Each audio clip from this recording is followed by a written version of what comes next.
আসসালামু আলাইকুম সবাইকে। এসএসসি 26-27 পেজের স্টুডেন্টরা কেমন আছো তোমরা? আশা করি তোমরা সবাই ভালো আছো। সো দেখো, আজকের এই ক্লাসে হচ্ছে আমরা অফিসিয়ালি আমাদের প্রাইভেট কোর্সের ক্লাস শুরু হয়ে যাইতেছে। সো এটা হচ্ছে আমাদের প্রাইভেট কোর্সের ক্লাস, এটা কোনো পাবলিক ক্লাস না, এটা কোর্সের ক্লাস। সো এটা শুধুমাত্র যারা কোর্সে ভর্তি আছো তোমরাই দেখতে পাবা। সো আজকের এই ক্লাসে হচ্ছে আমরা কী করবো, ফিজিক্সের চ্যাপ্টার 2 এর লেকচার 1 করবো। সো আমাদের চ্যাপ্টারের নাম হচ্ছে ভাইয়া গতি, ঠিক আছে? দেখো, আমাদের চ্যাপ্টারের নাম হচ্ছে ভাইয়া গতি। আমরা এই যে গতি চ্যাপ্টারটা আছে, এই গতি চ্যাপ্টারের লেকচার 1 করবো আজকে ক্লাসে ইনশাল্লাহ। সো ভাইয়া পড়াবো ইনশাল্লাহ। তোমার মানে এইখান থেকে তুমি সর্বোচ্চ স্যাটিসফাইড হবা, সাথে তোমার এই চ্যাপ্টার নিয়ে যাবতীয় যত রকমের কোয়েশ্চেন আছে সব ক্লিয়ার হয়ে যাবে ইনশাল্লাহ। এটা অ্যাটলিস্ট ভাইয়া বলতে পারি, ঠিক আছে? সো আমরা কি করতেছি, গতি এর লেকচার 1 করবো আজকে, ঠিক আছে? তো আমরা শুরু করি। দেখো, সো ফার্স্টেই তোমাদের ক্লাস শুরু হয়ে কয়েকটা কথা বলি। যেহেতু এটা বেসিক টু প্রো কোর্সের ক্লাস, এই যে এখানে লগো দেওয়া আছে বেসিক টু প্রো, যেহেতু বেসিক টু প্রো কোর্সের ক্লাস, একটা জিনিস মনে রাখবা, এই ক্লাসে যা পড়ানো হবে সব কিছু অ্যাডভান্স হবে। ওইগুলা বেসিক টু প্রো মানে কি, তুমি একদম প্রথম থেকে আমরা এগুলো পড়াইতেছি, তোমার হাতে অনেক সময় আছে, ওইটাভাবে আমরা পড়াচ্ছি। একটা ক্লাস চ্যাপ্টার পড়াইতে আমাদের 7-8 ঘন্টাও লাগতে পারে। সো লাগুক, কারণ আমরা তোমাদেরকে বেস্ট সার্ভিসটা দিব। মানে একটা চ্যাপ্টার আমরা এমনভাবে তোমাকে পড়াবো যাতে ওই চ্যাপ্টারটা তুমি তোমার নেক্সট জেনারেশনকে পড়াইতে পারো। দ্যাটস দ্য থিং, ঠিক আছে? এটা হচ্ছে আমাদের বেসিক টু প্রো কোর্সের এটাই ট্যাগলাইন, যে আমরা তোমাকে এমনভাবে পড়াবো এই কোর্সে যাতে তুমি, আমরা যা পড়াইতেছি ওইটা তোমার নেক্সট জেনারেশনকে তুমি পড়াইতে পারো। দ্যাটস দ্য থিং, ঠিক আছে? আচ্ছা, তাইলে হচ্ছে আমরা শুরু করি নাকি? তো দেখো, ফার্স্টেই কি বলছে সকাল। আচ্ছা, একটা জিনিস, সো আমাদের এই চ্যাপ্টারটা বুঝতে হবে গতি। তো সো দেখো, আমরা এখানে একটা অপশন আছে, চিন্তা করি। ওকে, তোমরা চিন্তা করো আমার সাথে। দেখো, বলছে সকাল 10:30টায় চিত্রের গাড়িটি রামপুরা স্টেশনে দাঁড়ানো আছে, ঠিক আছে? এখানে আমার নাম দিয়ে দিছে টাইপের। যাই হোক, মনে করো জনাব এক্স খেয়াল করলেন গাড়িটি 10:40 একই অবস্থানে দাঁড়িয়ে আছে, কোনো পরিবর্তন হয়নি অবস্থানের। আচ্ছা, এখন দেখো, এখন তুমি এটার উত্তর দাও যে এখানে কি ঘটেছে গাড়ির সাথে। লাইক তুমি চিন্তা করো, তুমি দেখছো একটা গাড়ি তোমার বাজারের স্টেশনে 10:30টায় দাঁড়াই আছে, তুমি 10:40 পর্যন্ত ওই গাড়ি দেখে তাকাই আছো, দেখছো 10:40 ওইখানে দাঁড়াই আছে। দ্যাট মিনস কি, গাড়িটা স্থির আছে, মানে যেই জায়গায় আছে ওই জায়গায় আছে। দ্যাট মিনস গাড়িটা স্থির আছে, কোনো পরিবর্তন হয় নাই। সো এই যে এই ব্যাপারটা, এটাই হচ্ছে স্থিতি, ঠিক আছে? এটাই কি ভাই স্থিতি, যে স্থিতির সংজ্ঞা দেওয়া আছে, সময়ের সাথে কোনো কিছুর অবস্থানের যদি পরিবর্তন না হয় তাহলে বস্তুটি স্থির। কি ভাইয়া? বস্তুর এরূপ বৈশিষ্ট্যকে স্থিতি বলে। দেখো, সময়ের সাথে কোনো কিছুর অবস্থানের যদি পরিবর্তন না হয়, সময়ের সাথে কোনো বস্তুর অবস্থানের যদি পরিবর্তন না হয় তাহলে বস্তুটা স্থির, আর বস্তুর এরূপ বৈশিষ্ট্যকেই স্থিতি বলে। জিনিসটা বুঝতে পারছো বা বুঝছো? মানে সময়ের সাথে কোনো বস্তুর অবস্থানের পরিবর্তন হইতেছে না। লাইক মনে করো একটা গাছ, ঠিক আছে? একটা গাছ, থিঙ্ক অ্যাবাউট দ্যাট, এটা একটা গাছ। তো এই যে একটা গাছ, এই গাছটা সবসময় তার যে অবস্থান আছে ওই অবস্থানেই থাকে, সবসময় যে অবস্থানেই আছে ওই অবস্থানে গাছটা থাকে। ভালো করে বুঝছো, গাছটা সবসময় যে অবস্থানে আছে ওই অবস্থানেই থাকে। সো এই গাছটা তুমি যদি এখানে দাঁড়াইয়া এই গাছটাকে উপলব্ধি করো যে এই গাছটা কি অবস্থায় আছে, স্থির আছে, তাহলে গাছটা স্থির। একটা গাড়ি যখন স্থির অবস্থায় থাকে, বা যে কোনো একটা বস্তু যেই জায়গায় আছে, সময় যাইতেছে বাট সে ওই জায়গায় আছে, জায়গা থেকে নড়তেছে না, কোনো কিছু করতেছে না, দ্যাট মিনস সে, মানে তুমিও দেখতেছো তুমিও স্থির, তোমার সাপেক্ষে বস্তুটাও স্থির, ঠিক আছে? সে যেহেতু স্থির আছে, অবশ্যই তার এই অবস্থাটাকে স্থিতি বলে, বুঝছো? এরপরে দেখো, এইবার সেম জিনিসটা আগের মতো, যে তুমি দেখছো 10:30টার সময় রামপুরা স্টেশনে গাড়িটা দাঁড়াইয়া আছে, ঠিক আছে? এরপরে দেখো 10:40 তাকে দেখছো ওই স্টেশন থেকে একটু দূরে, মানে তুমি এটা খেয়াল করতেছো যে গাড়িটা এখান থেকে চলতেছে। দেখো, গাড়িটা আমরা কি অবস্থানে রাখছি, এখান থেকে চলে এইখানে আসছে। লাইক গাড়িটা কি হইতেছে, গতিশীল, মানে সে সময়ের সাথে সাথে তার অবস্থানের পরিবর্তন হয়েছে। 10:30 ছিল এইখানে, 10:40 আসছে এইখানে, টাইম বুঝো। দ্যাট মিনস 10:31 হয়তো এইখানে আসছে, 10:32 এইখানে, 10:33 এইখানে, 10:34 এইখানে। দ্যাট মিনস সে সময়ের সাথে সাথে তার অবস্থার এখানে পরিবর্তন হয়েছে। তো সময়ের সাথে সাথে যদি অবস্থার পরিবর্তন হয়, অবস্থানের পরিবর্তন হয়, নট অবস্থা, ভুল বলছি, অবস্থান, তার স্থানের, সে জায়গা আছে, তার যে অবস্থানটা আছে এইটা পরিবর্তন করে অন্য অবস্থানে যেতেছে। তো এই যে ব্যাপারটা, এটাই হচ্ছে গতি। তো তুমি এখানে কি করছে গাড়ির সাথে, বলো এখানে কি করছে গাড়ির সাথে? কি করছে বলো, গাড়ির সাথে হচ্ছে গাড়িটা আর কি গতিশীল ছিল, এইটাই। ওকে, সো এইবার এই ব্যাপারটাই গতি, যে গতির সংজ্ঞা এখানে দেওয়া আছে। গতির সংজ্ঞা কি ভাইয়া? গতির সংজ্ঞা হচ্ছে সময়ের সাথে কোনো বস্তুর বা কোনো কিছুর অবস্থানের যদি পরিবর্তন হয় তাহলে বস্তুটি গতিশীল। এখানে অবস্থান দুইবার লিখে আছে, সমস্যা নেই। সময়ের সাথে কোনো কিছুর অবস্থানের যদি পরিবর্তন হয় তাহলে বস্তুটি গতিশীল। বস্তুর এরূপ বৈশিষ্ট্যকে গতি বলে। সো তোমাদেরকে সবসময় বলবো, তোমরা কোনো কিছু পড়তে গেলে এটার মেইন এই স্লাইড দেখে পড়বা, ভাইয়া যেই স্লাইডটা এখানে হাতে লিখি এই স্লাইড দেখেই পড়বা। তাইলে কোনো কিছু টাইপিং মিস্টেকও যদি হয় মেইন স্লাইডে, এখানে আমি কেটে টিক করে দিই, যেটা কেটে দিছি তার মানে বুঝবা যে এটা কাটা, ঠিক আছে? তো গতি কাকে বলে? সময়ের সাথে কোনো কিছুর অবস্থানের যদি পরিবর্তন হয় তাহলে বস্তুটি গতিশীল। বস্তুর এরূপ বৈশিষ্ট্যকে গতি বলে। সিম্পল বিষয়। এই যে তুমি আবার দেখে, এই যে তুমি আছো, মনে করো তো তুমি ফার্স্টে দেখছো এখানে একটা বস্তু আছে, ঠিক আছে? বস্তু আছে টি, তখন টি ইজ ইকুয়াল টু 0 সেকেন্ড, মানে সময়ে, মানে ধরার পর টি ইজ ইকুয়াল টু 0 সেকেন্ড, তুমি যখন দাঁড়াইছো তখন জাস্ট এটাকে এই অবস্থানে দেখছো। এইবার 10 সেকেন্ড পরে বা 5 সেকেন্ড পরে বস্তুটাকে এইখানে দেখছো, like tea is equal to 5 সেকেন্ডে বস্তুটা এখানে চলে আসছে। দ্যাট মিনস বস্তুটা কি করতেছে? বস্তুর অবস্থানের পরিবর্তন হইতেছে সময়ের সাথে। সময়ের সাথে যে এই অবস্থানের পরিবর্তনটা হইতেছে এইটাই হচ্ছে গতি, বুঝছো? এবং এই যে সময়ের সাথে পরিবর্তন হওয়া মানে সে গতিশীল, আর বস্তুর এরূপ বৈশিষ্ট্যকেই গতি বলে, ঠিক আছে? ওকে, এরপরে আসো, এরপরে আরেকটা জিনিস প্রসঙ্গ বিন্দু। প্রসঙ্গ বিন্দু বোঝার আগে এই জিনিসটা চিন্তা করো। দেখো বলছে বাবুলের বাসা থেকে তার অফিস 50 মিটার উত্তরে। এখানে প্রশ্ন হচ্ছে কিসের সাপেক্ষে এই দূরত্ব পরিমাপ করা হয়েছে? বলছে বাবুলের বাসা থেকে তার অফিস 50 মিটার দূরত্বে, হ্যাঁ 50 মিটার উত্তরে। সো এই জিনিসটা বুঝো, বলা হইতেছে বাবুলের বাসা থেকে তার অফিসের দূরত্ব। তো তার বাসা থেকে একটা নির্দিষ্ট দূরত্বে তার অফিস আছে, এইটা কিন্তু হিসাব করা হইতেছে। সো যখন কোনো কিছুর সাপেক্ষে আরেকটা বস্তুর অবস্থান বা আরেকটা বিন্দুর অবস্থান নির্ণয় করা হয়, তখন যেই বিন্দুটা সাপেক্ষে তুমি নির্ণয় করতেছো, ফার্স্টের যে বিন্দুটা, ওইটাকে বলা হয় প্রসঙ্গ বিন্দু। যে আমি এখানে বাসার সাপেক্ষে অফিস কত দূরে, বাসা থেকে অফিস কত দূরে, ওই যে বাসা থেকে দূরে, ওই জিনিসটা দিয়ে আমি অফিসের দূরত্ব হিসাব করতেছি, লাইক বাসা থেকে অফিস পর্যন্ত দূরত্ব হিসাব করতেছি। তাইলে বাসার সাপেক্ষে অফিসের দূরত্ব, ঠিক আছে? মানে বাসা থেকে, মানে সাপেক্ষটা হচ্ছে বাসা, তাহলে এটা হচ্ছে আমাদের প্রসঙ্গ বিন্দু, বাসাটা, ঠিক আছে? তো সেইমভাবে জিনিসটা বুঝো, এইটা প্রসঙ্গ বিন্দু আসছে। প্রসঙ্গ বিন্দু কি আসছে ভাই? এই যে প্রসঙ্গ বিন্দু। তো প্রসঙ্গ বিন্দু হচ্ছে যে বিন্দু সাপেক্ষে কোনো বস্তুর অবস্থান বলতে হয় তাকে প্রসঙ্গ বিন্দু বলে। মানে আমরা যখন হিসাব করব একটা সিম্পল, এখন চিন্তা করো, এই যে গাছ দিয়েই বুঝাই, ওই যে একটা গাছ, ঠিক আছে? এখন এই যে একটা গাড়ি, ঠিক আছে? মনে করো এটা একটা গাড়ি, সুন্দর মতো আমি আঁকতে পারি না, এটা গাড়ি। তো এই গাড়িটা এখন এখানে ঠিকঠাক মতো আছে, গাছ দেখতেছে, গাড়িটা স্থির আছে, মানে গাছের সাপেক্ষে গাড়িটার কোনো গতি চেঞ্জ হইতেছে না, টি ইজ ইকুয়াল টু 0 সেকেন্ড। কথার কথা, কিছু সময় পরে দেখলাম গাড়িটা মনে করো এইখানে চলে আসছে, এইখানে চলে আসছে। সো গাড়িটা টি ইজ ইকুয়াল টু 5 সেকেন্ডে এইখানে চলে আসছে। দ্যাট মিনস গাড়িটার অবস্থানের পরিবর্তন হয়েছে। তো এই গাড়িটার যে অবস্থানের পরিবর্তন হইতেছে, এটা আমি কার সাপেক্ষে হিসাব করতেছি? আমাকে তো অবশ্যই দেখতে হবে আরেকটা বস্তুর সাপেক্ষে এটা। লাইক আমি এটা যখন হিসাব করবো তখন দেখবো গাছের সাপেক্ষে এইটা, মানে গাছ থেকে এটা মনে করো একটা নির্দিষ্ট দূরত্বে ছিল, লাইক 5 মিটার, ঠিক আছে? গাছ থেকে 5 মিটার দূরত্বে ছিল। আমরা 5 সেকেন্ড পরে দেখতেছি গাড়িটা গাছ থেকে 20 মিটার দূরত্বে বা 25 মিটার দূরত্বে চলে গেছে, ঠিক আছে? তো এই যে গাছের থেকে দূরে চলে গেছে, দ্যাট মিনস গাছের সাপেক্ষে এই গাড়িটা গতিশীল। ভালো করে বুঝো, গাছের সাপেক্ষে এই গাড়িটা গতিশীল। কিন্তু এখানে যদি আরেকটা সেম গাড়ি থাকতো এবং ওই গাড়িটাও যদি এই গাড়ির সমান বেগে যাইতো, তাহলে কিন্তু আরেকটা সেম গাড়ি যদি থাকতো এবং ওই গাড়িও যদি আগের গাড়ির সমান বেগে চলতো, তাইলে সে দেখতো, এই গাড়ির লোকের যাত্রীরা দেখতো যে তাদের পাশের গাড়ি যেটা আছে ওইটাও মানে ওইটার অবস্থানে চেঞ্জ হইতেছে না, দেখতো। কারণ ডিরেক্ট এই গাড়ি থেকে যদি ওই গাড়ি দেখা যায়, ভালো করে বুঝো, লাইক এই গাড়ির ঠিক অপোজিটে এই গাড়ি আছে, মানে ঠিক সাইডে। সো সে এই গাড়ি যখন এই অবস্থানে আসবে, সেম বেগে চললে এই গাড়ি তখন এই অবস্থানে আসবে। তখন এই গাড়ির যাত্রীরা যখনই তার পাশের গাড়ির দিকে তাকাবে, দেখবে সবসময় পাশের গাড়িটা তাদের পাশেই আছে।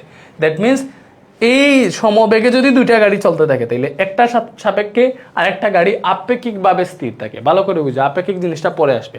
বাট আমরা এখন প্রসঙ্গ বিন্দু বুঝাইতেছি, বেশি ডিপে যাওয়া উচিত না। তো বেশি ডিপে যাওয়া উচিত না, তুমি জাস্ট এটাই বুঝো, এই যে আমরা একটা বস্তু বা একটা বিন্দুর সাপেক্ষে কোনো বস্তু বা বিন্দু স্থির আছে কিনা গতিশীল আছে ওইটা নির্ণয় করতে পারি, এবং যেই বিন্দুর সাপেক্ষে বা যেই বস্তুর সাপেক্ষে কোনো বস্তুর স্থিতি গতি এগুলো আমরা নির্ণয় করি, ওই বিন্দুটাই হচ্ছে প্রসঙ্গ বিন্দু। যে বিন্দুর সাপেক্ষে অন্য কোনো বস্তুর অবস্থান বুঝাই আমরা, ওই বিন্দুটাই হচ্ছে প্রসঙ্গ বিন্দু। ঠিক আছে, যে বিন্দুর সাপেক্ষে কোনো বস্তুর অবস্থান বলতে হয়, যে বিন্দুর সাপেক্ষে অন্য কোনো বিন্দুর অবস্থান বলতে হয়, ওই যে আগের বিন্দুটা আছে যে বিন্দু সাপেক্ষে বলতেছে ওই বিন্দুটাই প্রসঙ্গ বিন্দু। ঠিক আছে, তো মহাবিশ্বে প্রতিটা বস্তুর অবস্থান কোনো কিছুর সাপেক্ষে নির্ধারণ করা হয়। বিশ্বে যতটা বস্তু আছে প্রত্যেকটা বস্তুর অবস্থান কোনো কিছুর সাপেক্ষে। লাইক মনে করো আমরা যখন সূর্যের অবস্থান নির্ণয় করি তখন আমরা বলি যে পৃথিবী থেকে সূর্য কত দূরে, এইটা। লাইক আরেকটা জিনিস মনে করো অনেক সময় আমরা সূর্য থেকে বুধ গ্রহ কতটুকু দূরে এটা আমরা হিসাব করি। দ্যাট মিনস এই যে সূর্যটা হচ্ছে প্রসঙ্গ বিন্দু, সূর্য থেকে বুধ গ্রহের দূরত্ব আমরা হিসাব করতেছি। সো যে কোনো জিনিসই যদি তুমি মহাবিশ্বে হিসাব করো, একটা কিছুর যে কোনো জিনিসের অবস্থান হিসাব করতে হইলে কোনো একটা নির্দিষ্ট বিন্দুকে প্রসঙ্গ বিন্দু ধরে হিসাব করা লাগে। ঠিক আছে, লাইক তুমি মনে করো তোমার বাড়ির পাশে একটা পার্ক আছে। ঠিক আছে, তো তুমি হিসাব করতেছো তোমার বাড়ি থেকে স্কুলের দূরত্ব কত, 50 মিটার, কথার কথা। তখন তোমার প্রসঙ্গ বিন্দু দিয়েছে তোমার বাড়ি, বাট তোমার বাড়ির পাশে যে পার্ক আছে ওই পার্ক থেকে তো স্কুলের দূরত্ব 50 মিটার হবে না, বেশি হবে বা কম হবে। মনে করো ওই পার্ক থেকে তোমার স্কুলের দূরত্ব 100 মিটার। তাহলে ভালো করে বুঝো, তোমার বাড়ি থেকে স্কুলের দূরত্ব ছিল 50 মিটার, তখন প্রসঙ্গ বিন্দু তোমার বাড়ি। আবার তোমার ওই যে পার্ক থেকে স্কুলের দূরত্ব 100 মিটার, তখন আমরা পার্ককে প্রসঙ্গ বিন্দু ধরে স্কুলের দূরত্ব কত হিসাব করতেছি, পার্ক প্রসঙ্গ বিন্দু, এটাই প্রসঙ্গ বিন্দু। ক্লিয়ার হইছো? ওকে, আমরা বেশি ডিটেলসে পড়বো। কেন? কারণ তোমাকে ওই জিনিসগুলো অন্য একটা স্টুডেন্টকে পড়াইতে হবে, নেক্সট জেনারেশনে তুমি হবা টিচার। ঠিক আছে, আসো এবার পৃথিবী থেকে সূর্যের দূরত্ব প্রায় 15 কোটি কিলোমিটার। উক্ত তত্ত্বে প্রসঙ্গ বিন্দু কোনটা বলো? পৃথিবী থেকে সূর্যের দূরত্ব 15 কোটি কিলোমিটার। তুমি এইটা দেখবা কোনটা থেকে কোনটা দূরত্ব হিসাব করতেছে। দেখো আমরা সূর্যের দূরত্ব হিসাব করতেছি পৃথিবীকে ধরে, দেখো আমরা হিসাব করতেছি সূর্যের দূরত্ব, তাহলে এখানে পৃথিবী কেন আসছে? কারণ পৃথিবী প্রসঙ্গ বিন্দু, আমরা পৃথিবী থেকে সূর্যের দূরত্ব কত ওইটা হিসাব করতেছি। দ্যাট মিনস প্রসঙ্গ বিন্দু কোনটা? প্রসঙ্গ বিন্দু হচ্ছে পৃথিবী। আশা করি জিনিসটা বুঝতে পারছো। ঠিক আছে, ওকে, এরপরে আসো ধরো একটা নদী তোমার বাড়ির পাশ দিয়ে বইছে, তুমি নদীর ওপারে দাঁড়িয়ে দেখছো একটা নৌকা নদী পার হচ্ছে। এখন এখানে কার সাপেক্ষে কে গতিশীল অস্থিতিশীল নির্ণয় করো। প্রশ্নটি আরো ভালোভাবে বুঝতে ক্লিক করেছে। এই যে এই বুঝার জিনিসটা আমি তোমাকে বুঝাই, ওই যে এখানে যে সিমুলেশনটা দেওয়া আছে ওইটাতে যদি জাস্ট ক্লিক করো, এখানে পিডিএফে যদি ক্লিক করো তোমার সামনে এরকম একটা চলে আসবে। লাইক এটা তোমাদের খুব বেশি গুরুত্বপূর্ণ না, তারপর আমি দেখাইতেছি। মনে করো এটা একটা হচ্ছে নৌকা। ঠিক আছে, রান দিলাম, নৌকাটা কি হইতেছে ওপারে যাইতেছে। ভালো করে বুঝো কত টাইম ওইখানে দেওয়া আছে। ঠিক আছে, আমরা একটু স্লো করতে পারি। তো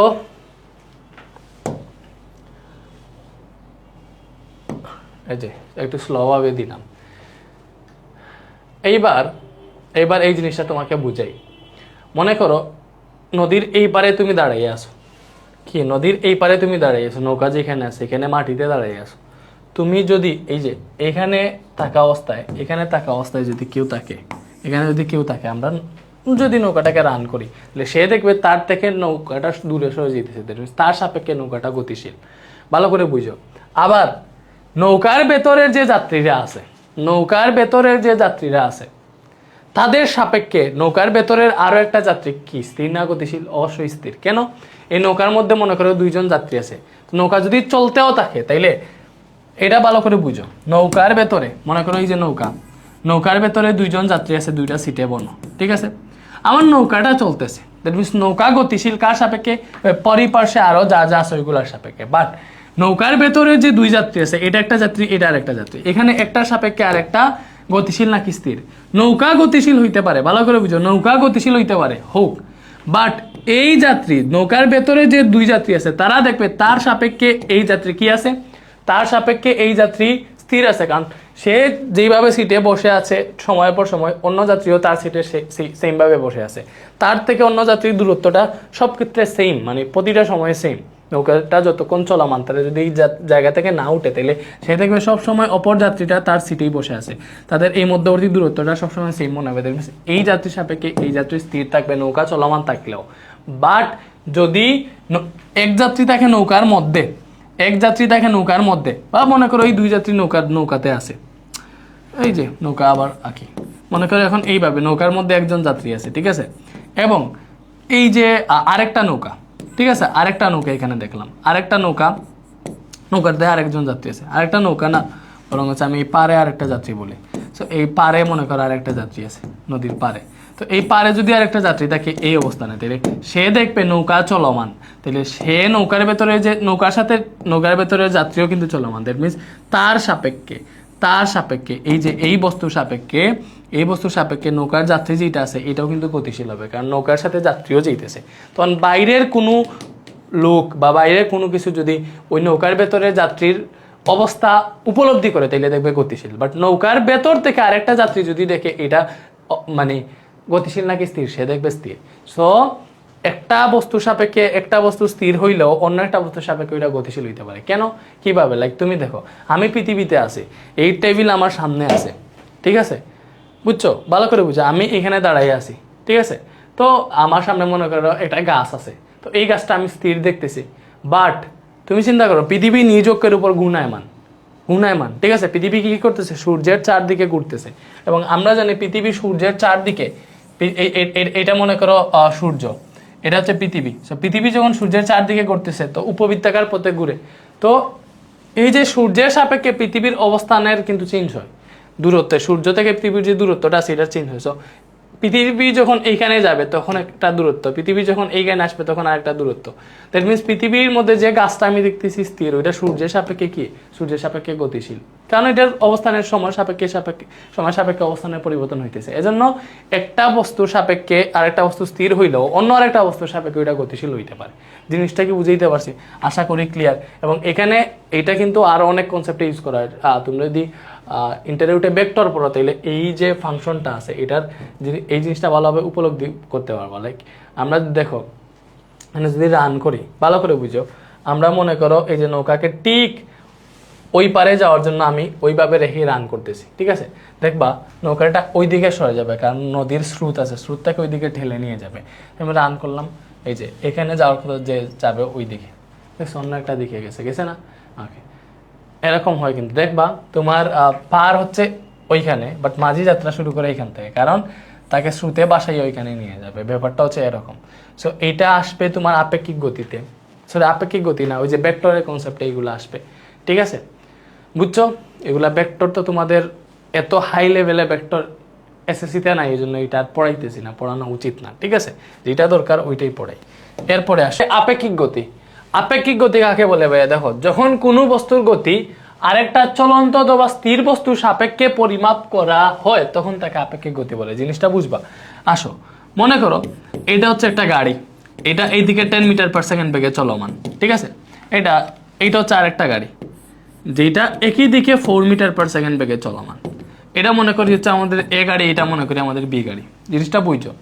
এই গাড়ির বেগ বলা হয়েছে 10 মিটার পার সেকেন্ড, আমরা দেখতেছি 10 মিটার পার সেকেন্ড। যদি বলা হয় এ গাড়ির সাপেক্ষে বি গাড়ির বেগ কত, তখন আসে আপেক্ষিক বেগ, যে এ গাড়ির সাপেক্ষে বি গাড়ির বেগটা যে নির্ণয় করতেছি এটা হচ্ছে আপেক্ষিক বেগ।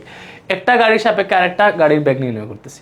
তখন দেখো আমাদের এখানে বি গাড়ির বেগ দেখতেছি 10 মিটার পার সেকেন্ড, যখন আসবে এ গাড়ির সাপেক্ষে বি গাড়ির বেগ কত, ভালো করে বুঝো। এ গাড়ি সে নিজেই 4 মিটার পার সেকেন্ড বেগে চলমান, দ্যাট মিনস আমাদের এ গাড়ির সাপেক্ষে বি গাড়ির বেগ কত হবে, বি যদি 10 থাকে এটা যদি 4 থাকে, তাহলে এ এর সাপেক্ষে বি এর বেগ হবে 6 মিটার পার সেকেন্ড। এমনি কোনো স্থির মানুষ দেখবে এটা 10 মিটার পার সেকেন্ড বেগে যাইতেছে, বাট এ গাড়ির মধ্যে যে যাত্রী থাকবে সে দেখবে এটা 6 মিটার পার সেকেন্ড বেগে যাইতেছে। কেন? কারণ সে যেদিকে 10 মিটার পার সেকেন্ড বেগে আগাইতেছে, এই গাড়ির মধ্যে যে যাত্রী থাকবে সেও সেম একই দিকে 4 মিটার পার সেকেন্ড বেগে এগোচ্ছে। ব্যাপারটা কি বুঝাইতে পারছি? ওকে, যদি বুঝে থাকো তাহলে এখন দেখো, এটা 10 মিটার পার সেকেন্ড বেগে এগোচ্ছে, এটা হচ্ছে 4 মিটার পার সেকেন্ড বেগে এগোচ্ছে। সো এটা বুঝা গেল, ঠিক আছে, ওকে। তো এই যে ভাইয়া 4 মিটার পার সেকেন্ড বেগে এটা সামনে এগোচ্ছে, এটা হচ্ছে 10 মিটার পার সেকেন্ড বেগে এগোচ্ছে। তো যদি দুটো একই দিকে এগোয় তখন একটা সাপেক্ষে আরেকটার বেগ এইভাবে একটা থেকে বড়টা থেকে ছোটটা বিয়োগ করে বের হয়। যাই হোক তুমি আসলে এটা বুঝতে পারছো যে বিয়োগ করে আসে 10 থেকে 4 বিয়োগ দিলে 6, যে এ গাড়ির লোক দেখবে বি গাড়িটা 10 মিটার 6 মিটার পার সেকেন্ড বেগে যাইতেছে। তো এটা হচ্ছে আপেক্ষিক বেগ। কোনো বস্তুর গতি, যখন কোনো বস্তুর গতি আরেকটি চলন্ত অথবা স্থির বস্তুর সাপেক্ষে, চলন্ত বস্তুর সাপেক্ষে মনে করো যখন কোনো বস্তুর গতি আরেকটা চলন্ত বস্তুর সাপেক্ষে অথবা স্থির বস্তুর সাপেক্ষে পরিমাপ করা হয় তখন তাকে আপেক্ষিক গতি বলে। মানে একটাকে যদি আরেকটার সাপেক্ষে হিসাব করি ওইটাই হচ্ছে আপেক্ষিক গতি। ঠিক আছে, লাইক এই যে এটাও গতিশীল, এটাও গতিশীল, ঠিক আছে, একই দিকে গতিশীল। সো এটার সাপেক্ষে এটা হচ্ছে আপেক্ষিক গতি। তো আপেক্ষিক গতির অনেক টাইপ আছে, আমরা একটু পড়া ট্রাই করি। লাইক একটা টাইপ যদি দুইটারই দিক একই হয়, দেখো আমি কি লিখলাম এখানে, দিক একই, কি লিখছি, দিক হচ্ছে একই লিখছি, বলো কি লিখছি, দিক একই লিখছি।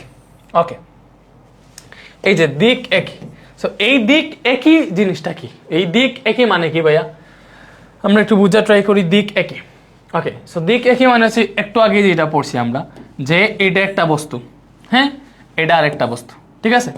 ওকে, তো এটা এ বস্তু মনে করলাম, এটা এইদিকে 8 মিটার পার সেকেন্ড বেগে যাইতেছে। থিঙ্ক অ্যাবাউট দ্যাট, এটার বেগ মনে করো ইউ মিটার পার সেকেন্ড, মানে আদি বেগটাকে 8 যেটা, মানে এটাকে আমরা একটা করে ইউ ধরলাম, ঠিক আছে। এটা মনে করলাম হচ্ছে আমাদের বি বস্তু, এটা মধ্যে লিখলে ভালো হয় এটি, ঠিক আছে।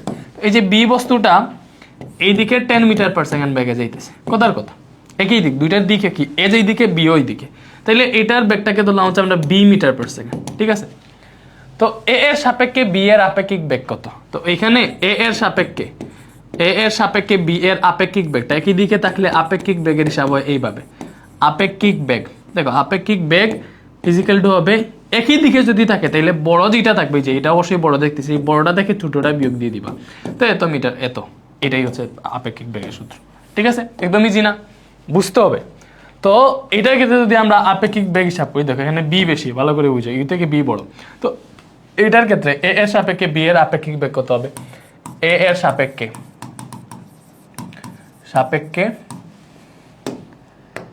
বি এর আপেক্ষিক বেগ, এ এর সাপেক্ষে বি এর আপেক্ষিক বেগ, সো এ এর সাপেক্ষে বি এর আপেক্ষিক বেগ কত হবে ভাইয়া, এ এর সাপেক্ষে বি এর আপেক্ষিক বেগ হবে, এই যে আমরা কি করবো, বড়টা থেকে ছোটটা বিয়োগ দিব, 10 থেকে 2 বিয়োগ দিব, সরি 10 থেকে 8 বিয়োগ দিব, 2 মিটার পার সেকেন্ড আসবে। আশা করি জিনিসটা বুঝতে পারছো, কত মিটার পার সেকেন্ড আসবে, 2 মিটার পার সেকেন্ড, ঠিক আছে। ওকে, সো এটা কোনটার ক্ষেত্রে ভাইয়া, যখন দিক একই থাকবে। এবার আসো যদি দিক বিপরীত থাকে, আমাদের টাইপ 2 কি, আমাদের টাইপ 2 হচ্ছে দিক যদি বিপরীত থাকে, কি ভাইয়া, দিক যদি বিপরীত থাকে, দিক হচ্ছে বিপরীত, ঠিক আছে, দিক যদি বিপরীত থাকে, দিক যদি বিপরীত থাকে তাইলে কি হবে, দেখছো, দিক যদি বিপরীত থাকে তাইলে কি হবে। ওকে, সো দিক যদি বিপরীত থাকে তাইলে কি হবে, আমরা দেখি সেম ভাবে মনে করলাম এটা একটা গাড়ি, ঠিক আছে, এটা আর একটা গাড়ি, ঠিক আছে। ওকে, সো এই গাড়িটা এই দিকে চলতেছে 8 মিটার পার সেকেন্ড বেগে আগের মতো, এটা আমাদের এ গাড়ি। এবার বি গাড়ি চলতেছে এই দিকে 8 metre per second, sorry 10 metre per second বেগে।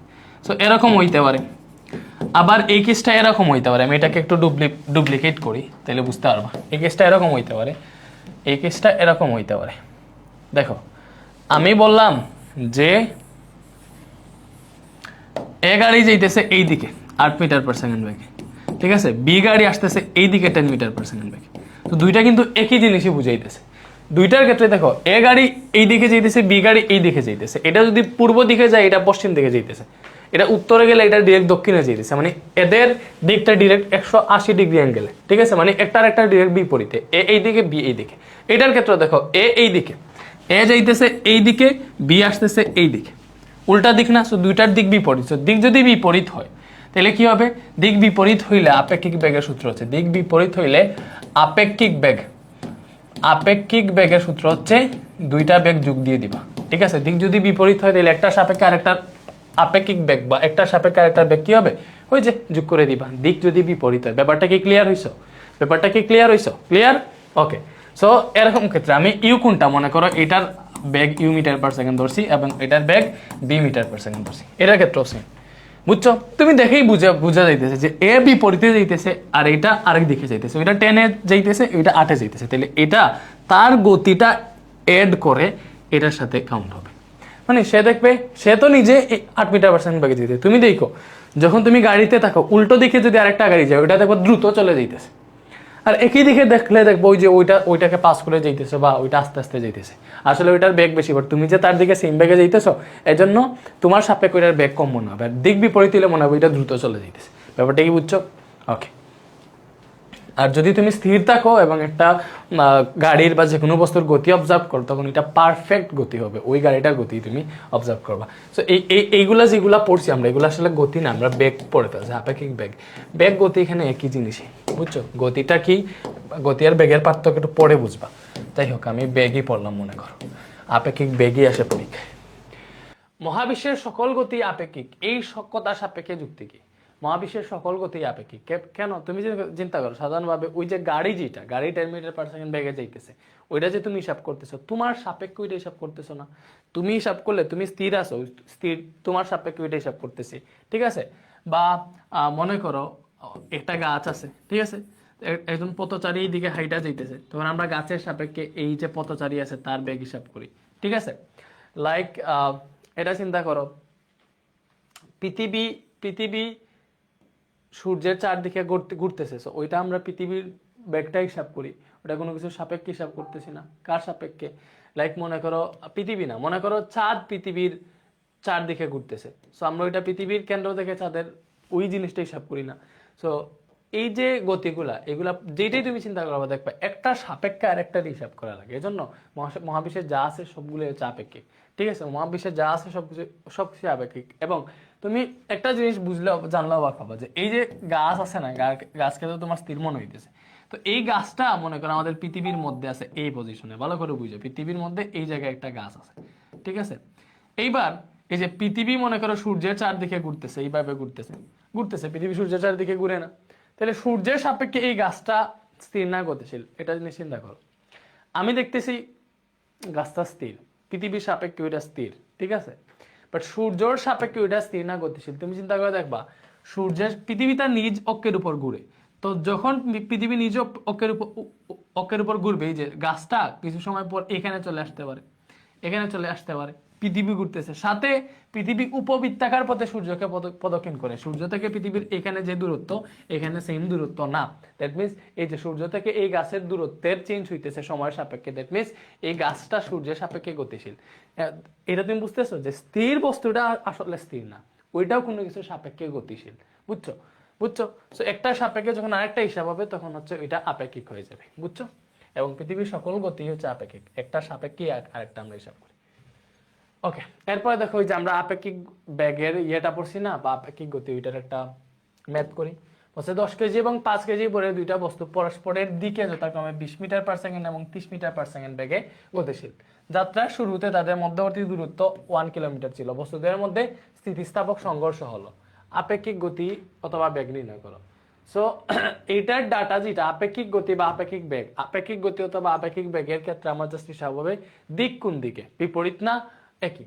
বলছে 10 কেজি 5 কেজি দুইটা বস্তু পরস্পরের দিকে এগোচ্ছে। পরস্পরের দিকে মানে কি ভালো করে বুঝো। এটা মনে করলাম হচ্ছে আমরা 10 কেজি বরের বস্তু, ঠিক আছে, এটা হচ্ছে 10 কেজি বরের বস্তু, এটা মনে করলাম হচ্ছে আমাদের 5 কেজি বরের বস্তুটা একটু ছোট দিই, নাইলে হচ্ছে একটু ইয়ে হয়ে যাবে। এটা হচ্ছে 5 কেজি বরের বস্তু, এরা পরস্পরের দিকে এগোচ্ছে। এটা মানে একই দিক বুঝিয়ে দিচ্ছে না, ভালো করে বুঝো। পরস্পরের দিকে মানে কি, এটা এই দিকে এটা এই দিকে, তারা পরস্পরের দিকে আছে, তারা পরস্পরের দিকে এগোচ্ছে এবং একটু পর তাদের মধ্যে সংঘর্ষ হয়েছে। 1 কিলোমিটার পথ এইভাবে এগোচ্ছে এবং একটু পর তাদের মধ্যে সংঘর্ষ হয়েছে, হইতেই পারে, সামনে আগিয়েছে, হইবে না? অবশ্যই এখানে সংঘর্ষ হবে। তো এখানে আপেক্ষিক গতি বা বেগ নির্ণয় করতে হচ্ছে, তাহলে এটার ক্ষেত্রে আপেক্ষিক গতি বা আপেক্ষিক বেগটা কি হবে? আপেক্ষিক গতি বা আপেক্ষিক বেগটা কি হবে বলো? এই যে তাদের দুইটা বেগের যোগফল না, তারা কি এটা এইদিকে এটা এইদিকে, তারা পরস্পর বিপরীত দিকে না, তাদের দিকটা তো বিপরীত, এটা এইদিকে বাট এটা এইদিকে, সো তাদের দিকটা বিপরীত, এটা যেতেছে পূর্ব দিকে এটা পশ্চিম দিকে, তারা তাদের একই দিকে, মানে তারা পরস্পর মুখোমুখি। দেখো পরস্পরের দিকে, এখানে বলে নাই একই দিকে, বলছে তারা পরস্পরের দিকে, মানে সে এই দিকে সে এই দিকে, মানে পরস্পরের দিকে একটা আরেকটার দিকে এগোইতেছে। বাট তাদের দিক দুইটার যে বেগের দিক, তাদের বেগের দিক কোন দিকে? দেখো এটার বেগের দিক এই দিকে, এটার বেগের দিক এই দিকে, বেগের দিক কিন্তু বিপরীত। আর বিপরীত হইলে সূত্র কি U+B আমরা পড়ছিলাম, তাহলে এটার যে এটার কত বেগে আগাইতেছে, এটা 20 মিটার/সেকেন্ড, এবং এটা 30 মিটার পার সেকেন্ড, যে পার সেকেন্ড এখানে হবে 30 মিটার পার সেকেন্ড বেগে এগোচ্ছে। তাহলে ইউ প্লাস বি এটা 20 এবং এটা হচ্ছে 30, তাহলে এখানে পাইলে তুমি হচ্ছে 50 মিটার পার সেকেন্ড।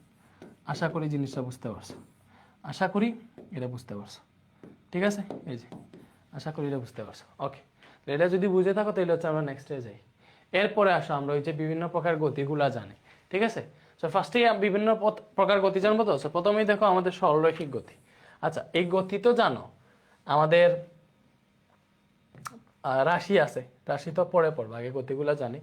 তো দেখো অনেক ধরনের গতি আছে, একটা হচ্ছে সরলরৈখিক গতি, আরেকটা হচ্ছে ঘূর্ণন গতি, ঠিক আছে? এবং আরেকটা হচ্ছে চলন গতি। নট অনলি চলন গতি, পর্যায়বৃত্ত গতি আছে, সরল স্পন্দন গতি আছে, ঠিক আছে? এই যে 5টা গতি আছে, এই 5টা গতি সম্পর্কে আমরা জানবো। তো বিভিন্ন প্রকার গতি কি কি ভাইয়া? সরলরৈখিক গতি, ঘূর্ণন গতি, চলন গতি, পর্যায়বৃত্ত গতি, সরল স্পন্দন গতি। তো এই যে দেখো ভাইয়া, সরলরৈখিক গতিটা কি? সরলরৈখিক গতিটা কি? সরলরৈখিক গতি হচ্ছে কোনো কিছু যদি সরল রেখায় যায় তাহলে তার গতি হচ্ছে সরলরৈখিক গতি। কোনো কিছু যদি সরল রেখা যায় তাহলে তার গতি হচ্ছে সরলরৈখিক গতি, ঠিক আছে? সরলরৈখিক গতি কি? কোনো কিছু যখন সরল রেখায় যায় তখন হচ্ছে সেটা সরলরৈখিক গতি, ঠিক আছে? মনে করো একটা বলকে আমি ছাদের উপর থেকে ছেড়ে দিলাম, এটা হচ্ছে পৃথিবী।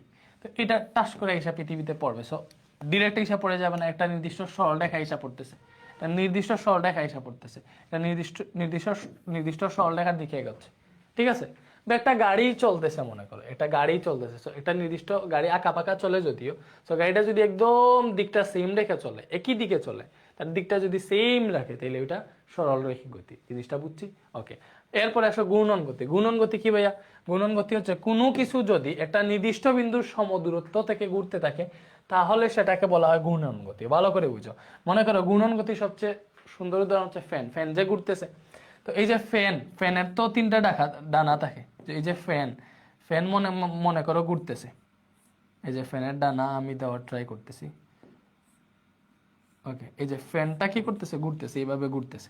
তো ফ্যানটা যে ঘুরতেছে এটার যে মিডিল পয়েন্টটা আছে, ভালো করে বুঝো, এটার যে মিডিল পয়েন্টটা আছে, এই যে মিডিল পয়েন্টটা এইখানে, তো এইটার সাপেক্ষে এই যে তার পাখাগুলা এই যে সমদূরত্বে এইভাবে ঘুরতেছে না, জিনিসটা এইভাবে ঘুরতেছে। তো এই যে পাখাটা, এই পাখার যে এই অবস্থানটা, এখান থেকে এখানে যত দূরে আছে, পাখাটা যখন এখানেও যাবে সেম দূরত্বে থাকবে।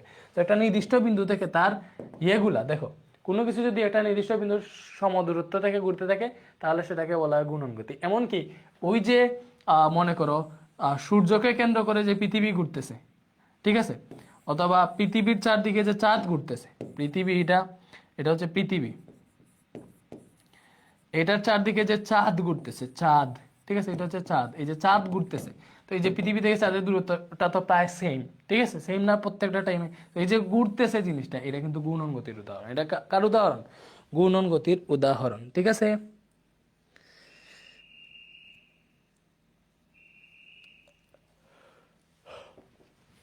তারপর কি, ঘড়ির কাঁটাও কিন্তু ঘূর্ণন গতির উদাহরণ। তোমরা জানো ঘড়ির কাঁটা, লাইক একটা কাঁটা আমরা হিসাব করি, লাইক ঘড়ির সেকেন্ডের কাঁটা মনে করো, এই যে ঘড়ির সেকেন্ডের কাঁটা, এটা এই যে 12 থেকে এখানে 6 আছে মনে করো নিচে, ঠিক আছে? এই যে এইদিকে কি আছে? 3 আছে, এখানে এখানে আছে তোমার 9। এই যে চিন্তা করো, এই যে ঘড়ির কাঁটাটা এই যে সেম ভাবে প্রত্যেকটা ডিরেক্ট এইভাবে ঘুরতেছে, তাইলে ঘড়ির এই যে কাঁটার অগ্রভাগ, যে মিডিল পয়েন্ট থেকে সব সময় সেম অবস্থানে থাকবে। এখানেও যদি আসে সেম সেম দূরত্ব থাকবে, কারণ কাটার দূরত্ব তো আর চেঞ্জ হইতেছে না, কাটার দৈর্ঘ্য কি চেঞ্জ হইতেছে না। তো যখন এরকম হবে, কোনো কিছু একটা নির্দিষ্ট বিন্দুর সমদূরত্ব থেকে ঘুরতে থাকবে তখন সেটাকে ঘূর্ণন গতি বলবে, ঠিক আছে? এরপরে আসো চলন গতি। এরপরে কি ভাই? এরপরে আসো চলন গতি। চলন গতি কি? কোনো বস্তু যদি এমন ভাবে চলতে থাকে যেন বস্তুর সকল কণা একই সময়ে একই দিকে চলতে থাকে তাহলে সেটাকে চলন গতি বলে। লাইক সকল কণা, মনে করো একটা গাড়ি যখন সামনের দিকে এগোয়, গাড়ির চাকাও এগোয়, গাড়ির বডিও এগোয়, গাড়ির মধ্যে যা যা আছে, গাড়ির ভিতর যে মানুষও আছে তারাও ওই সেম দিকে এগোয়। মানে এই যে গাড়িটা তার সবগুলা, এই যেখানে বলা আছে কোনো বস্তু যদি এমন ভাবে চলতে থাকে যেন বস্তুর সকল কণা, এই গাড়ির যত কণা আছে সকল কণাই একই দিকে চলতে থাকলে তখন সেটাকে চলন গতি বলে। আশা করি তুমি ব্যাপারটা বুঝতে পারছো, আশা করি তুমি ব্যাপারটা বুঝছো। ওকে, আর গাড়ির চাকার কথা যদি হিসাবে আনো, গাড়ির চাকা কিন্তু ঘুরতেছে, গাড়ির চাকাটা অনেকটা গুণন গতি। বাট গাড়ির চাকার কথা বিবেচনায় নাই না আমরা। আরো যে গাড়িটা আছে, গাড়ির বডিটাকে যদি চিন্তা করি, বডির মধ্যে যত কণা আছে বা আরো ভেতরে যে সিটটিটা আছে, এই সবগুলা কিন্তু সেম, মানে একই দিকে এগোইতেছে, ঠিক আছে, সেম ভাবে। সেইটা হচ্ছে আসলে চলন গতি, ঠিক আছে। ওকে,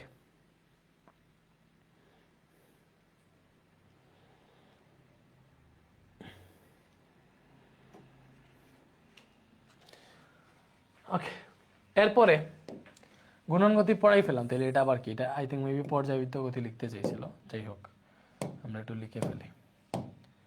ওকে, এরপরে আসো পর্যাবৃত্ত গতি। এটা কি? এটা হচ্ছে পর্যাবৃত্ত গতি, পর্যাবৃত্ত গতি। ওকে, পর্যাবৃত্ত গতি কি ভাইয়া? কোনো গতিশীল বস্তু যদি নির্দিষ্ট সময় পর পর এটা নির্দিষ্ট বিন্দু দিয়ে একই দিকে একইভাবে অতিক্রম করে, তাহলে সেটাকে পর্যাবৃত্ত গতি বলে, ঠিক আছে। ঘূর্ণন গতিও এক ধরনের পর্যাবৃত্ত গতি, ঠিক আছে। কোনো গতিশীল বস্তু যদি নির্দিষ্ট সময় পর পর একটা নির্দিষ্ট বিন্দু দিয়ে একই দিকে অতিক্রম করে, তাহলে সেটাকে বলা হয় পর্যাবৃত্ত গতি, ঠিক আছে। ভালো করে বুঝো। মনে করো তুমি সুতার মধ্যে কোনো একটা জিনিস বেঁধে সুতাটাকে এইভাবে ঘুরাইতেছে না? তো ঘুরানোর ফলে দেখবা যখন এটা ঘুরবে, মনে করো একটা বস্তু এই যে এটাকে কেন্দ্রে রেখে এটা সে এইভাবে ঘুরতেছে, ঠিক আছে। সো যখন ঘুরবে, মনে করলো আমরা এটা একটা বিন্দু দিলাম, সো সে যখন এইভাবে ঘুরতে থাকবে, সে একটা নির্দিষ্ট সময় পর পর এই যে বিন্দুটা আছে এই বিন্দুটাকে অতিক্রম করবে, এইভাবে যে অতিক্রম করবে, এই জিনিসটা হচ্ছে পর্যায়বৃত্ত গতি। এই জিনিসটাই কি ভাই? এই জিনিসটা হচ্ছে পর্যায়বৃত্ত গতি, ঠিক আছে। ওকে, আর পর্যায়বৃত্ত গতিটা হচ্ছে বৃত্তাকার হইতে পারে, উপবৃত্তাকার হইতে পারে, যে কোনো জিনিস হইতে পারে। লাইক আমরা জানি এটা সূর্যকে কেন্দ্র করে পৃথিবী উপবৃত্তাকার পথে ঘুরে, ঠিক আছে। সো আমরা জানি লাইক এই সূর্যকে পৃথিবী 365 দিনে একবার প্রদক্ষিণ করে। সো আমি মনে করলাম এটা একটা আমার পজিশন, তা আমি ধরতেছি যে এই, মনে করো পৃথিবীটা ঘুরতে ঘুরতে এইখানে আসার পরে আবার 365 দিন পর আবার এইখানে আসবে, আবার 365 দিন পর আবার এইখানে আসবে, আবার 365 দিন পর এইখানে আসবে, ঠিক আছে, বুঝছো? তো এই যে পৃথিবীটা কি করতেছে? নির্দিষ্ট সময় পর পর একটা বিন্দুকে অতিক্রম করতেছে, এজন্য এটা হচ্ছে পর্যাবৃত্ত গতি, ঠিক আছে। কোনো গতিশীল বস্তু যদি নির্দিষ্ট সময় পর পর একটা নির্দিষ্ট বিন্দু দিয়ে একই দিকে একইভাবে অতিক্রম করে, তাহলে সেটাকে পর্যাবৃত্ত গতি বলে। বাট ঘূর্ণন গতি ছিল ওইটার ক্ষেত্রে ফিক্স হইতো, কোনো কিছু যদি নির্দিষ্ট বিন্দুর সমদূরত্ব থেকে ঘুরতে থাকে, কেন্দ্র থেকে বা কেন্দ্রকে একটা বিন্দু যদি ধরো, ওইটা থেকে সমদূরত্বে তার যেই বিন্দুটা ধরতেছে ওইটা ঘুরতে হবে এইভাবে, এটা হচ্ছে ঘূর্ণন গতি। আর পর্যাবৃত্ত গতির ক্ষেত্রে কেন্দ্রটা হিসাবে আসে না, জাস্ট এটা নির্দিষ্ট বিন্দুকে কিছু মানে এটা নির্দিষ্ট সময় পর পর কি করবে? অতিক্রম করবে, এটা হচ্ছে পর্যাবৃত্ত গতি। আশা করি বুঝছো, ঠিক আছে। এমনকি পর্যাবৃত্ত গতি হচ্ছে সরলরৈখিক হইতে পারে। সরলরৈখিক কোন সময় হয়?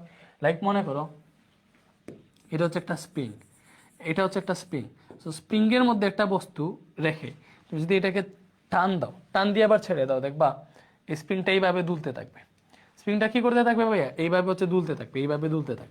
তো এটা যদি এইভাবে দুলতে থাকে, তাহলে তুমি এখানে একটা নির্দিষ্ট পয়েন্ট যদি ধরো যে এটা একটা আমার নির্দিষ্ট বিন্দু, দেখবা তার নির্দিষ্ট সময় পর সে এই বিন্দুকে অতিক্রম করবে, কারণ এটা একবার উপরে উঠবে একবার নিচে নামবে। স্প্রিংকে তুমি এইভাবে করে দেখো, স্প্রিংটা এইভাবে হচ্ছে করতে থাকবে, দুলতে থাকবে। জিনিসটা কি বুঝছি? পর্যাবৃত্ত গতি। এরপরে সরল স্পন্দন গতি। এই সরল স্পন্দন গতি হচ্ছে, এটা পর্যাবৃত্ত গতি না, সরল স্পন্দন গতি, ঠিক আছে। এটা হচ্ছে সরল স্পন্দন গতি, বুঝছি? ওকে, তো সরল স্পন্দন গতি হচ্ছে এই পর্যাবৃত্ত গতি, বাট এটা হচ্ছে ফুল হয় না, মানে এটা হচ্ছে সে একটা নির্দিষ্ট বিন্দুকেই অতিক্রম করে, দেখো, বাট অর্ধেক সময় একদিকে থাকে, অর্ধেক সময় অন্যদিকে থাকে। এই যে মনে করো একটা বস্তুকে হচ্ছে আমরা এইভাবে ঝুলে এটাকে এইভাবে করে দিলাম, এইভাবে, তো এটা এইভাবে ঘুরতে থাকবে। তো দেখো নির্দিষ্ট সময় পর পর সে একটা নির্দিষ্ট বিন্দুকে অতিক্রম করতেছে, ঠিক আছে। বাট ফুল যদি ঘুরতো তাহলে এটা পর্যাবৃত্ত হইতো, বাট সে তার পর্যায়কালের অর্ধেক সময় অতিক্রম করতেছে এবং নির্দিষ্ট সময় পর পর এটা কি করতেছে? এটাকে অতিক্রম করতেছে, পর্যায়কালের অর্ধেক দূরত্ব অতিক্রম করতেছে। কিন্তু আর নির্দিষ্ট সময় পরে এটাকে অতিক্রম করতেছে। তো এই টাইপের ইয়েগুলো হচ্ছে সহজ স্পন্দন গতি। আমি তোমাকে এটা জিনিস দেখাই, এটা এই যে সিমুলেশন দিয়ে দেখতে ক্লিক করতে বলছে না, এটা পিডিএফ এ তুমি যখন এটাতে ক্লিক করো, এই সিমুলেশনে জাস্ট ক্লিক করবা, তোমার সামনে সাথে সাথে এটা চলে আসবে, এই যে এরকম ইন্টারফেস চলে আসবে এটার মতো, ঠিক আছে? এটা একটু ছোট করি নাকি, এরকম চলে আসবে, ঠিক আছে? এটা আমি এইভাবেই আনছি, দেখো পিডিএফ থেকে আনছি, তোমাকে দেখাবো আবার। এই যে এরকম পিডিএফ ছিল, এটা এরকম পিডিএফ ছিল, এই যে আমার পিডিএফটা থেকে এনে তোমাকে দেখাই। এই যে আমার পিডিএফ এর কোনটাতে ছিল, এটাতে ছিল, ঠিক আছে? এই যে এটাতে আমি জাস্ট ক্লিক দিব, চলে আসবে, দেখছো? এইটা চলে আসছে। তো আমরা কোনটা দেখবো? পেন্ডুলাম, এই যে স্পন্দন গতির উদাহরণ। তো স্পন্দন গতিটা কি? এই যে আমি তোমাকে দেখাই, এখানে স্টপ পদ্ধতিতে ধরতে পারি। ওকে, আমরা এই যে এটাকে আমরা এইভাবে হচ্ছে ইয়ে করবো, এখান থেকে ছেড়ে দিব, দেখবো হচ্ছে এটা ঘুরতেছে, মানে এই যে এইভাবে মুভ করতেছে। তো এই যে এই জিনিসটা, এটা হচ্ছে স্পন্দন গতির উদাহরণ। তুমি যদি এইটাকে একটা নির্দিষ্ট বিন্দু ধরো, ভাই তোমাকে বলি, এটাকে যদি তুমি একটা নির্দিষ্ট বিন্দু ধরো, ঠিক আছে, এটাকে ধরলা, তাহলে সে নির্দিষ্ট একটা সময় পর পর এই বিন্দুকে অতিক্রম করতেছে, এবং সে দেখবা যখন এই পয়েন্টে চলে যাবে, একদম তার উপরের পয়েন্টে চলে যাবে, তখন তার ব্যাগ জিরো হয়ে যায়। কেন জিরো হয়? কারণ ওই পয়েন্টে যাওয়ার পরে ভালো করে বুঝে আবার সে বিপরীত দিকে ফিরে আসে, দ্যাট মিনস ওইখানে ব্যাগ জিরো হয়ে যায়, এবং পরে তার উল্টা দিকে ব্যাগ শুরু হয়। এবং সে, তুমি এখান থেকে ভালো করে লক্ষ্য করলে দেখবা এইগুলো একটু স্লোতে যায়, বাট সে যখন কেন্দ্রে চলে আসে তখন দেখবো তার স্পিডটা একটু বেড়ে যায়। আমি এটাকে আরো স্লো ইয়ে করে তোমাকে দেখাই, ঠিক আছে? গ্রেভিটিকটা একটু স্লো করে, লাইক এটাকে হচ্ছে আমরা আরতে না দিয়ে মনে দিই, ঠিক আছে? এটা স্পিডটা একটু স্লো করে দেয়, এটা মনে হলে কিরকম হইতো, এই যে একটু স্লো করে দেখাই, স্লো করলে দেখলে বুঝবা। যখন এটা মিডিল পয়েন্টে চলে আসবে, যখন পেন্ডুলামটা মিডিল পয়েন্টে চলে আসবে, তখন দেখবা স্পিডটা একটু বাড়ছে, দেখছো? এখন কি কমছে, আর একটু বাড়ছে। তো দেখবা সে যখন তার সর্বোচ্চ সীমা পর্যন্ত চলে আসে, যে এটা একদম সীমা পর্যন্ত যখন চলে আসে, তখন দেখবা বেগ আস্তে আস্তে কমতে কমতে কমতে একদম জিরো হয়ে যায়, জিরো হয়ে আবার উল্টা পথে যাওয়া শুরু করেছে। এই যে গতিটা, এটা হচ্ছে স্পন্দন গতির উদাহরণ। এটা কিরকম গতির উদাহরণ ভাইয়া? স্পন্দন গতির উদাহরণ। এবং এখানে যদি হচ্ছে আমাদের ফ্রিকশন থাকে, মানে এক্সট্রা যদি বল থাকে, বল মানে কি, বাধা দানকারী যদি বল থাকে, তাহলে দেখবা এটা আস্তে আস্তে থেমে যাবে। যে ফ্রিকশন আমি দিলাম, যে এটার মধ্যে একটা ফ্রিকশন আছে, বল আছে, দেখবা আস্তে আস্তে থেমে যাবে। এই যে আমি তোমাকে এটার ইয়েও দেখাই, এই যে দেখবা ছোট হইতে হইতে একদম এটা আস্তে আস্তে আস্তে আস্তে থেমে যাবে। ফ্রিকশন যদি এইভাবে ঘুরতে থাকবে ঘুরতে থাকবে, এক সময় থেমে যাবে জিনিসটা, দেখবা? দেখো সময় সময় ছোট হইতেছে না? এই যে এখন আর পুরোটা হয় না, আর আরো কমবে, ঠিক আছে? এই যে আরো কমবে, দেখছো? থেমে যাবে একটু পর। তো এটা হচ্ছে স্পন্দন গতির উদাহরণ। এরকম গতি যেগুলো, সেইগুলো হচ্ছে স্পন্দন গতি। সো এটাকে যদি তুমি দুলনা চিন্তা করো, এটাকে যদি তুমি চাইলে দুলনা চিন্তা করতে পারবা। এটাকে যদি তুমি দুলনা চিন্তা করো, এটার মধ্যে আমি ফিকশন রাখতেছি না, ইয়ে রাখতেছি না, দেখো এটাকে যদি তুমি দুলনা চিন্তা করো, বুঝছো? এটাকে যদি তুমি দুলনা চিন্তা করো, তাহলে মনে করো একটা শিশু এই দুলনার মধ্যে থেকে, এই যে মনে করো এটা সে দুলতেছে, এই যে বেশি দুলাইলে এই যে বেশি দুলবে, ঠিক আছে? যে বেশি দুলাইলে বেশিও তুলবে, যত বেশি মানে সে উপরে উঠবে তত বেশি এখানে স্পিডটা বাড়বে, ভালো করে বুঝছো? এখন আরো বেশি জুড়ে ঘুরতেছে, এরকম মনে হইতেছে না? ঠিক আছে, ওকে। এই যে মাঝখানে স্পিডটা সবচেয়ে বেশি থাকবে, ব্যাগটা মাঝখানে টাস করে চলেছে। তো এই যে শিশু মনে করো যখন দুলনায় দুলে, বা তুমি যখন দুলনায় দুলে এইভাবে দুলতে থাকো, এইভাবে দুলতেছো, এটা হচ্ছে স্পন্দন গতির উদাহরণ। ব্যাপারটা বুঝছি? ওকে, দেখো আমরা স্পন্দন গতি কত সুন্দর মতো বুঝছি। তো ক্লিয়ার? নেক্সটে আসি। এরপরে ভেক্টর রাশি, আচ্ছা স্কেলার রাশি আমরা আগে পড়বো, পরে ভেক্টর রাশি। তো ফার্স্টে দেখি হচ্ছে আমরা স্কেলার মানে রাশি কি। ফার্স্টে দেখবো রাশি। রাশি হচ্ছে যা পরিমাপ করা যায়, ভালো করে বুঝো, যা কিছু পরিমাপ করা যায় তাই রাশি। যা কিছু পরিমাপ করা যায়, আমি হচ্ছে চ্যাপ্টার 1-এ পড়াইছি, পরিমাপ করা যায় তাকে রাশি বলে, ঠিক আছে? যা কিছু পরিমাপ করা যায় তাকেই রাশি বলে। এইবার এই রাশি দুই রকমের হইতে পারে, ঠিক আছে? আরো আছে। ফার্স্টে হচ্ছে আমরা রাশি দেখি, এই যে দুই রকমের রাশি, রাশি দুই রকমের হইতে পারে। একটা হচ্ছে স্কেলার রাশি আর একটা ভেক্টর রাশি। একটা কি ভাইয়া? একটা হচ্ছে স্কেলার রাশি, একটা হচ্ছে স্কেলার রাশি, আর একটা হচ্ছে ভেক্টর রাশি। তবে স্কেলার রাশি কোনটা? দেখো স্কেলার রাশি কোনটা আর ভেক্টর রাশি কোনটা? স্কেলার রাশি হইতেছে যার দিক নেই, যেটা প্রকাশ করতে শুধুমাত্র মানের প্রয়োজন হয়, দিকের প্রয়োজন হয় না, সেটা হচ্ছে স্কেলার রাশি। আর ভেক্টর হচ্ছে যেটার মানও আছে দিকও আছে। দেখো এটা যদি আমি সুন্দর মতো লিখি, স্কেলার রাশি কি? যার মান আছে, দেখো মান আছে, এটা নির্দিষ্ট মান আছে কিন্তু দিক নাই, মান আছে কিন্তু নির্দিষ্ট কোনো দিক নেই। ঠিক আছে, বুঝবা, একটু পরে ভালো করে বুঝবা। তারপরে ভেক্টর রাশির মানও আছে, এটা নির্দিষ্ট মানও আছে, দিকও আছে। ঠিক আছে, এইবার স্কেলার রাশি কোনগুলা? মনে করো স্কেলার রাশি হচ্ছে এরকম। এটা একটু চিন্তা করো, মনে করো তোমাকে কেউ জিজ্ঞেস করলো যে তোমার বাড়ি মানে কোথায়, তুমি এইভাবে বললা যে তোমার, সে মনে করো তোমার স্কুল চিনে, বললা যে আমাদের স্কুল থেকে 1 কিলোমিটার দূরে, তুমি বলছো স্কুল থেকে 1 কিলোমিটার দূরে, তো এটা মনে করলাম স্কুল। ঠিক আছে, এটা হচ্ছে তোমার বাড়ি। Think about it. তো তুমি এইদিকে 1 কিলোমিটার দূরে বুঝাইছো নাকি এইদিকে 1 কিলোমিটার দূরে, নাকি এইদিকে 1 কিলোমিটার দূরে বুঝাইছো? আমরা কোনটা, এটা কেমনে বুঝবো? বোঝার কোনো উপায় আছে? উপায় নেই। বাট তুমি বলছো তোমার বাড়ি স্কুল থেকে 1 কিলোমিটার দূরে, তো এখানে মান দিছো যে 1 কিলোমিটার দূরে, এটা ঠিক আছে, এটা কোন দিকে বলো নাই। তুমি যদি বলতা যে তোমার বাড়ি স্কুল থেকে পূর্ব দিকে, এটা মনে করো পূর্ব দিক, স্কুল থেকে পূর্ব দিকে 1 কিলোমিটার দূরে, তখন সে কিন্তু বুঝতো যে তোমার বাড়ি এক্স্যাক্টলি কোথায়, সেইখান থেকে পূর্ব দিকে 1 কিলোমিটার যেত, তোমার বাড়ি পেয়ে যেত। ঠিক আছে, তো এই যে যখন কোনো রাশিকে প্রকাশ করতে শুধুমাত্র মানের প্রয়োজন হয়, দিকের প্রয়োজন হয় না, ওইটা স্কেলার রাশি। আর কোনো রাশিকে যদি প্রকাশ করতে মানও লাগে, দিকও লাগে, তাইলে ওইটা ভেক্টর রাশি। ঠিক আছে, তাহলে যদি স্কেলার রাশি কি যদি বলা হয়, তাহলে স্কেলার রাশি কি? যে রাশি পরিমাপ করতে মানের, যে রাশি পরিমাপ করতে শুধু মান লাগে, দিকের প্রয়োজন হয় না, তাকে স্কেলার রাশি বলে। শেষ। ঠিক আছে, ভেক্টর রাশি কি? যে রাশি প্রকাশ করতে মান এবং দিক দুইটাই লাগে, সেটা হচ্ছে ভেক্টর রাশি। তো স্কেলার রাশির উদাহরণ কি? লাইক গতি। গতি হচ্ছে স্কেলার রাশি, মানে ফার্স্টে আসো দূরত্ব, এই দূরত্ব স্কেলার রাশির উদাহরণ। আচ্ছা, গতি স্কেলার রাশির উদাহরণ, গতি, দূরত্ব থেকে গতি আসে। বুঝছো? স্কেলার রাশির আরো কিছু উদাহরণ তোমাদেরকে দেই। ওকে,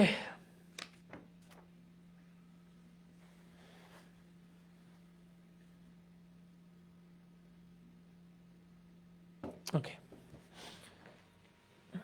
কাজ একটা স্কেলার রাশি, কিন্তু কাজ একটা স্কেলার রাশি। দূরত্ব, গতি, কাজ, তারপরে হচ্ছে বল কিন্তু ভেক্টর রাশি। তো স্কেলার রাশির আরো উদাহরণ তোমাদেরকে দেই আমি।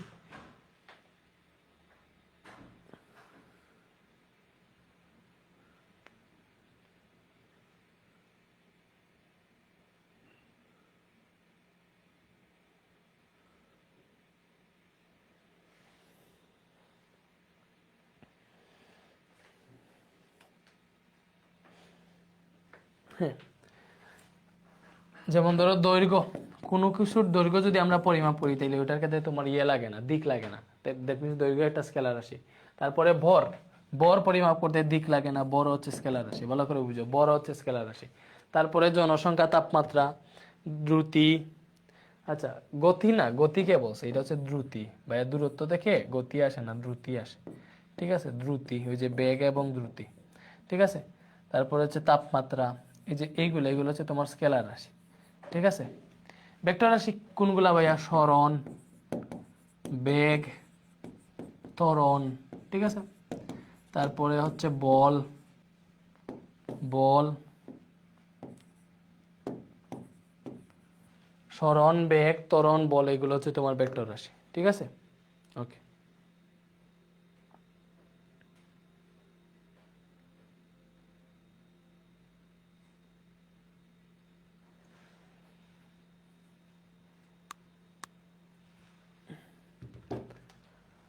ওকে। সো এগুলো মনে রাখলে হবে। বলের সাথে অজনও মনে রাখো, অজনও কিন্তু ভেক্টর রাশি। ঠিক আছে, এই যে দূরত্ব কেন স্কেলার রাশি, আমরা একটু বোঝার ট্রাই করব। দেখো দূরত্ব কেন স্কেলার রাশি। দেখো দূরত্ব হইতেছে, মনে করো এই পজিশন থেকে আমি এই দিকে হেঁটে হেঁটে হেঁটে হেঁটে এইভাবে এইভাবে মনে করো আমি এই পজিশনে আসলাম, এটা হচ্ছে আমার যাত্রাস্থান, এটা হচ্ছে আমাদের গন্তব্যস্থান। তাহলে আমি যে এই আঁকা বাঁকা পথে আসছি, ঠিক আছে, আঁকা বাঁকা পথে আসছি, সো এটার কোনো দিক নেই, নির্দিষ্ট দিক আছে, দিক নেই। তো এই আঁকা বাঁকা পথে মনে করো আমি 100 মিটার পথ অতিক্রম করে এই জায়গায় আসছি। তুমি এই যে এ পজিশন থেকে বি পজিশনে যে আমি আসছি আঁকা বাঁকা পথে, আঁকা বাঁকা পথে এটা নির্দিষ্ট দূরত্ব অতিক্রম করে এখানে আসছি। তো এই যে এই কাজটা করছি, এটা হচ্ছে দূরত্ব। এই দূরত্বের কোনো নির্দিষ্ট দিক আছে, দিক নেই, এই জন্য দূরত্ব হচ্ছে আমাদের স্কেলার রাশি। আর সরণ হচ্ছে যাত্রাস্থান থেকে গন্তব্যস্থানের সরাসরি দূরত্ব। এই যে আমি এখান থেকে যাত্রা শুরু করছি এবং এখান থেকে গন্তব্যস্থানের সরাসরি দূরত্ব, তো আমি বলতে পারবো এইটা থেকে এইটার যাত্রাস্থান থেকে গন্তব্যস্থান এই দিকে এত মিটার, মনে করো এটা 70 মিটার বললাম, এই দিকে এত মিটার। সো এই যে সরাসরি দূরত্বটা এটা হচ্ছে সরণ, এজন্য সরণের দিক থাকে, বাট দূরত্বের কোনো দিক থাকে না। দূরত্ব থেকে দ্রুতি আসে, দ্রুতি হচ্ছে ভাইয়া দূরত্ব বাই সময়, দ্রুতি কি দূরত্ব বাই সময়। সো দূরত্ব থেকে দ্রুতি আসে, এজন্য দ্রুতি হচ্ছে তোমার কি ভাইয়া, দ্রুতি হচ্ছে স্কেলার রাশি, বুঝছি? ওকে, এরপরে আসো ভেক্টর রাশি। ভেক্টর রাশি তো অলরেডি পড়ে ফেলছি, ভেক্টর রাশি পড়ে ফেলছি না, আগের স্লাইডে পড়ে ফেলছি। যে ভেক্টর রাশি কি, ভেক্টর রাশি হচ্ছে যেটার মান আছে দিকও আছে, এটা ভেক্টর রাশি। ভেক্টর রাশি কি, ভেক্টর রাশি হচ্ছে যার মানও আছে, মান প্লাস দিক উভয়ই আছে, ঠিক আছে, মান প্লাস দিক উভয়ই আছে। ওকে, উদাহরণ কি কি ছিল? উদাহরণ ছিল আমাদের সরণ, বেগ, ত্বরণ, বল, ওজন, এগুলো হচ্ছে ভেক্টর রাশি, ঠিক আছে? ওকে, এরপরে স্কেলার আর ভেক্টর রাশির পার্থক্য। এটা পার্থক্য তো আমরা দেখছি, এটার দিক আছে এটার দিক নাই, ঠিক আছে, ওইটাই মেইন পার্থক্য। স্কেলার আর ভেক্টর রাশির পার্থক্য কি, এই যে দিক নিয়ে হচ্ছে মেইন পার্থক্য, ঠিক আছে?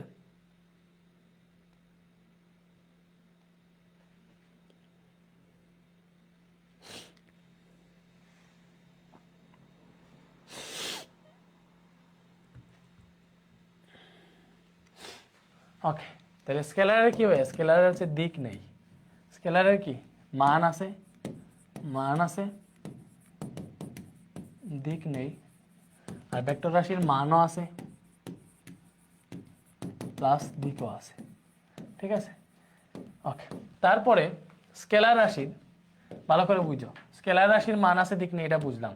ভেক্টর রাশির হচ্ছে মান আছে দিকও আছে। স্কেলার রাশির উদাহরণ দিয়ে দিবা, এখানে উদাহরণ দিবা যে দ্রুতি, দ্রুতি, কাজ, দৈর্ঘ্য, এগুলো হচ্ছে তার স্কেলার রাশি। আর এটা হচ্ছে বেগ, সরণ, ত্বরণ, মন্দন, এগুলো হচ্ছে আমাদের ভেক্টর রাশি। শেষ, এই তো হয়ে গেল পার্থক্য।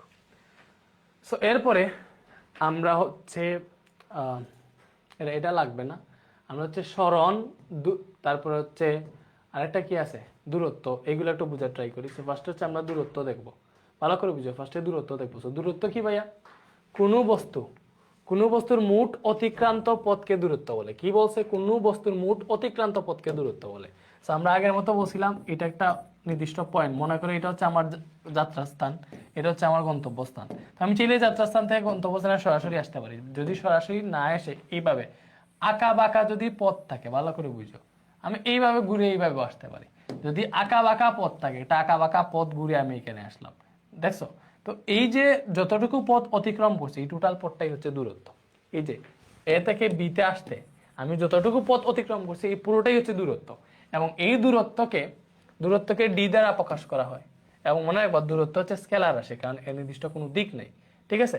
ওকে, সো দূরত্ব কেন স্কেলার রাশি বলো, ভেক্টর রাশি নয়। দূরত্ব কেন স্কেলার রাশি, কারণ দূরত্বের নির্দিষ্ট কোনো দিক নেই। দূরত্ব কেন স্কেলার রাশি, কারণ দূরত্বের নির্দিষ্ট দিক নেই, সেজন্য দূরত্ব স্কেলার রাশি, ঠিক আছে? ওকে, এবং দূরত্বের মাত্রা এল। এই দূরত্বের মাত্রা এল মানে কি, এল মানে হচ্ছে এই যে ডিস্টেন্স বা দূরত্ব, এই যে দূরত্ব যেটা আছে, এই যে যেটার পরিমাপের একক মিটার, ঠিক আছে? লাইক এখান থেকে এটার দূরত্ব এত মিটার, ওই যে ওইটা কি বোঝায়, লেংথ বোঝায়, এটা নির্দিষ্ট দূরত্ব লেংথ বোঝায় না, ওই লেংথ থেকে তোমার হচ্ছে এই যে এলটা আসছে, এই এল হচ্ছে তার মাত্রা, এটার মাত্রা কি, মাত্রা হচ্ছে এল, মনে রাখবা। তারপরে আসো ভেক্টর রাশি, তারপরে কি, সরি, তারপরে সরণ। এই সরণটা হচ্ছে ভাইয়া ভালো করে বুঝো, সরণটা হচ্ছে আদি বিন্দু হতে শেষ বিন্দু অবধি কোনো বস্তুর সরলরৈখিক অতিক্রান্ত পথকে সরণ বলে। ভালো করে বুঝো, দূরত্ব কি ছিল, দূরত্ব ছিল কোনো বস্তুর মোট অতিক্রান্ত পথই হচ্ছে দূরত্ব। বাট সরণের সংজ্ঞাটা দেখো, আদি বিন্দু হতে শেষ বিন্দু অবধি কোনো বস্তুর সরলরৈখিক অতিক্রান্ত পথকে সরণ বলে। ভালো করে বুঝো, সরলরৈখিক অতিক্রান্ত পথ। তো এটা মনে করলাম আমার আদি বিন্দু মানে যাত্রাস্থান এ বিন্দু।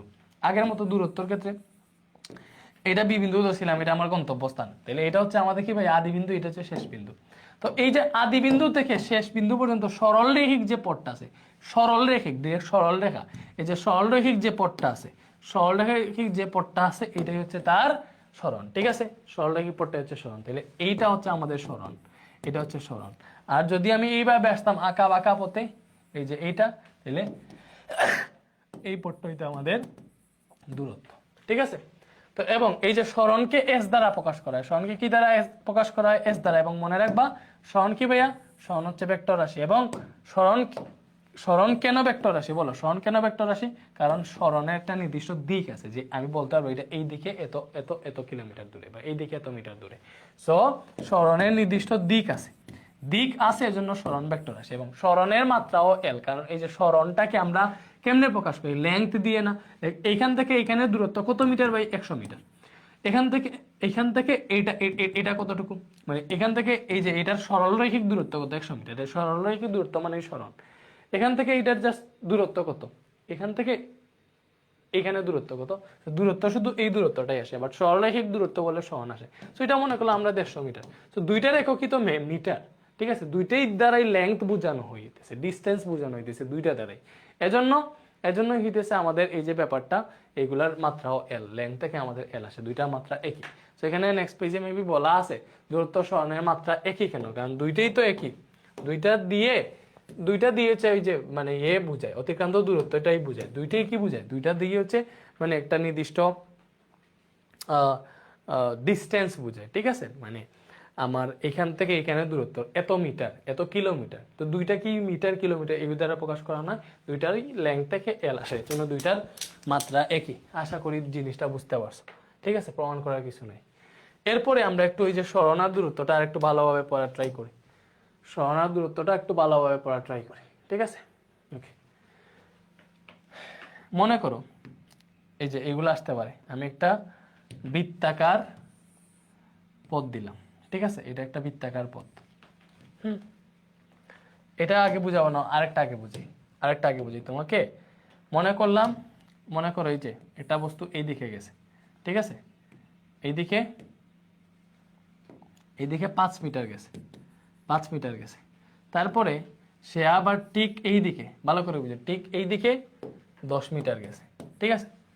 ভালো করে বুঝো, সে 10 মিটার গেছে। তাইলে এইখানে মনে করো এটা এ বিন্দু, এটা হচ্ছে বি বিন্দু, এটাকে মনে করলাম 90 ডিগ্রি, সে 90 ডিগ্রি অ্যাঙ্গেলে এই দিকে আরো 10 মিটার গেছে। যাই হোক, এটা এ বিন্দু, এটা বি বিন্দু। তাহলে তার যাত্রাস্থান ছিল এটা, গন্তব্যস্থান ছিল এটা। আমরা জানি দূরত্ব কি?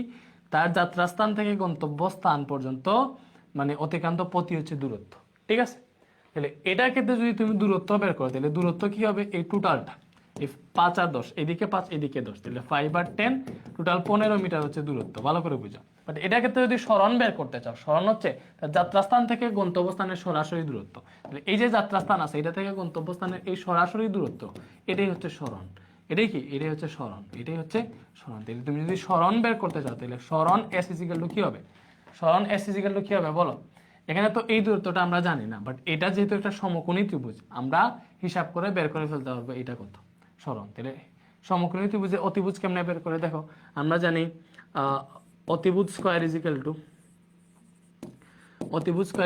লম্ব স্কয়ার যোগ ভূমি স্কয়ার, ঠিক আছে। এটা তো আমরা জানি। তো আমরা যদি শুধুমাত্র অতিভুজ কত বের করতে চাই, তাহলে অতিভুজ ইজিক্যাল টু কি হবে? রুট ওভার লম্ব স্কয়ার যোগ ভূমি স্কয়ার। আশা করি আপনারা এটা বুঝতে পারছেন, ঠিক আছে। সো অতিভুজ কি ভাইয়া? রুট ওভার লম্ব স্কয়ার যোগ ভূমি স্কয়ার, ঠিক আছে। তো আমি এই অতিভুজটা যদি বের করতে চাই, এইটা সরাসরি দূরত্বটা কি করতে হবে? রুট ওভার এই যে এটা স্কয়ার প্লাস এটা স্কয়ার, ঠিক আছে। সো এটা হিসাব করলে একটা মান আসবে, দেখি আমরা কত আসে। Root over 5 square plus 10 square কত আসে?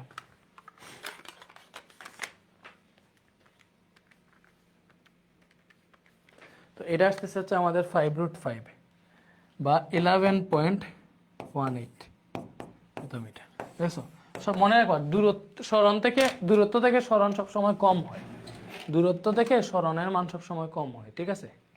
দূরত্ব থেকে সরণের মান সবসময় কম হয়, এটা মনে রাখবো। ওকে,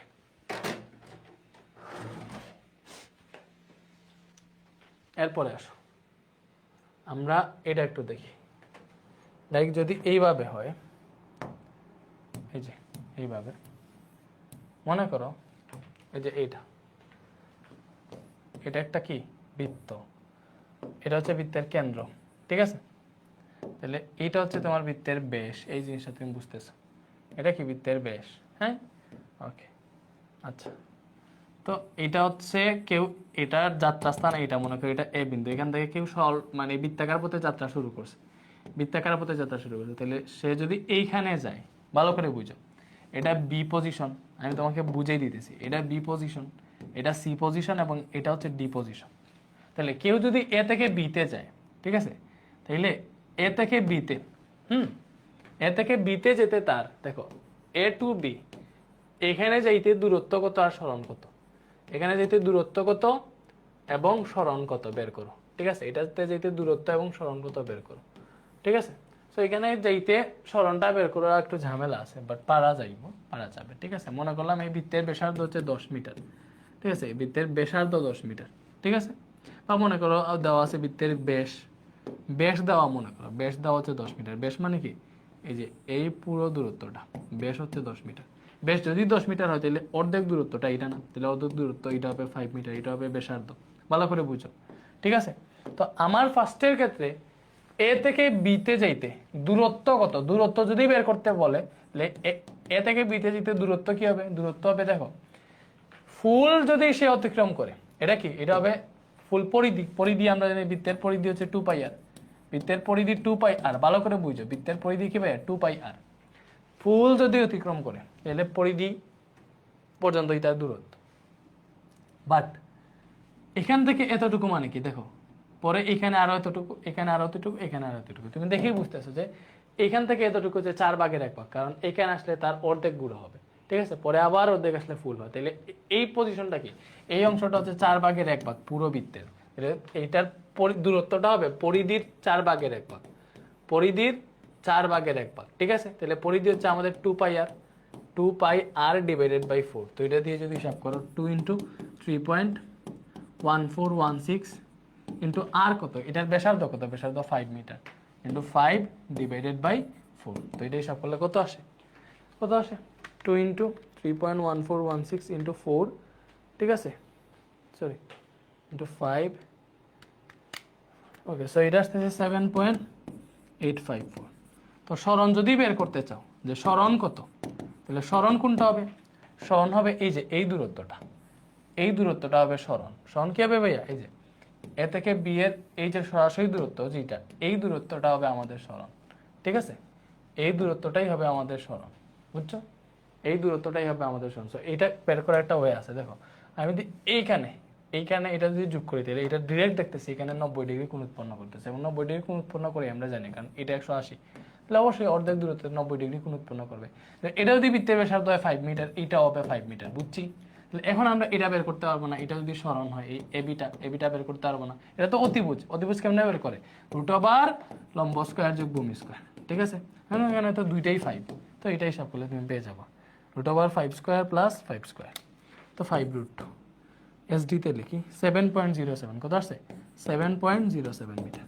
এবার যদি বলতো যে এ থেকে বিতে যেতে দূরত্ব সরণের পার্থক্য কত, যদি আমাকে বলতো দূরত্ব সরণের পার্থক্য, তখন কিরকম হইতো, দূরত্ব ও সরণের পার্থক্য যদি বলতো তাহলে তুমি এইভাবে লিখতে, দূরত্ব সরণের পার্থক্য হইতো এই যে বড়টা থেকে ছোটটা বিয়োগ দিয়ে দিতা, 7.854 থেকে তুমি 7.07 বিয়োগ দিয়ে দিতা, ঠিক আছে। ওইটা বিয়োগ দিলে কত আসে দেখো 7.854 মাইনাস 7.07, তো এটা হচ্ছে আমাদের 0.784, ঠিক আছে, 0.784 মিটার, আশা করি বুঝছো। তো এইবার এই কেমনে বের করে জিনিসটা শিখেই ফেলছি, এইবার এটাকে আমি ডুপ্লিকেট করে আরেক পৃষ্ঠায় পড়ানোর ট্রাই করি, ঠিক আছে, এটাকে ডুপ্লিকেট করে আরেকটা পৃষ্ঠায় পড়ানোর ট্রাই করি, ওকে।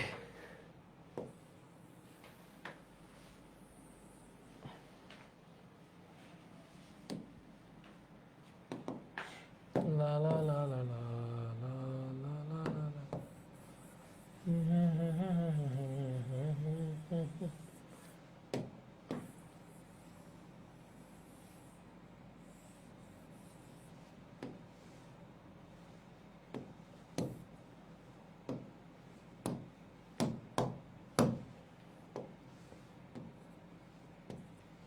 ওকে, সো এইবারে দেখো ভাইয়া, এটা পরিধি 2 পাই আর ছিল, যাই হোক,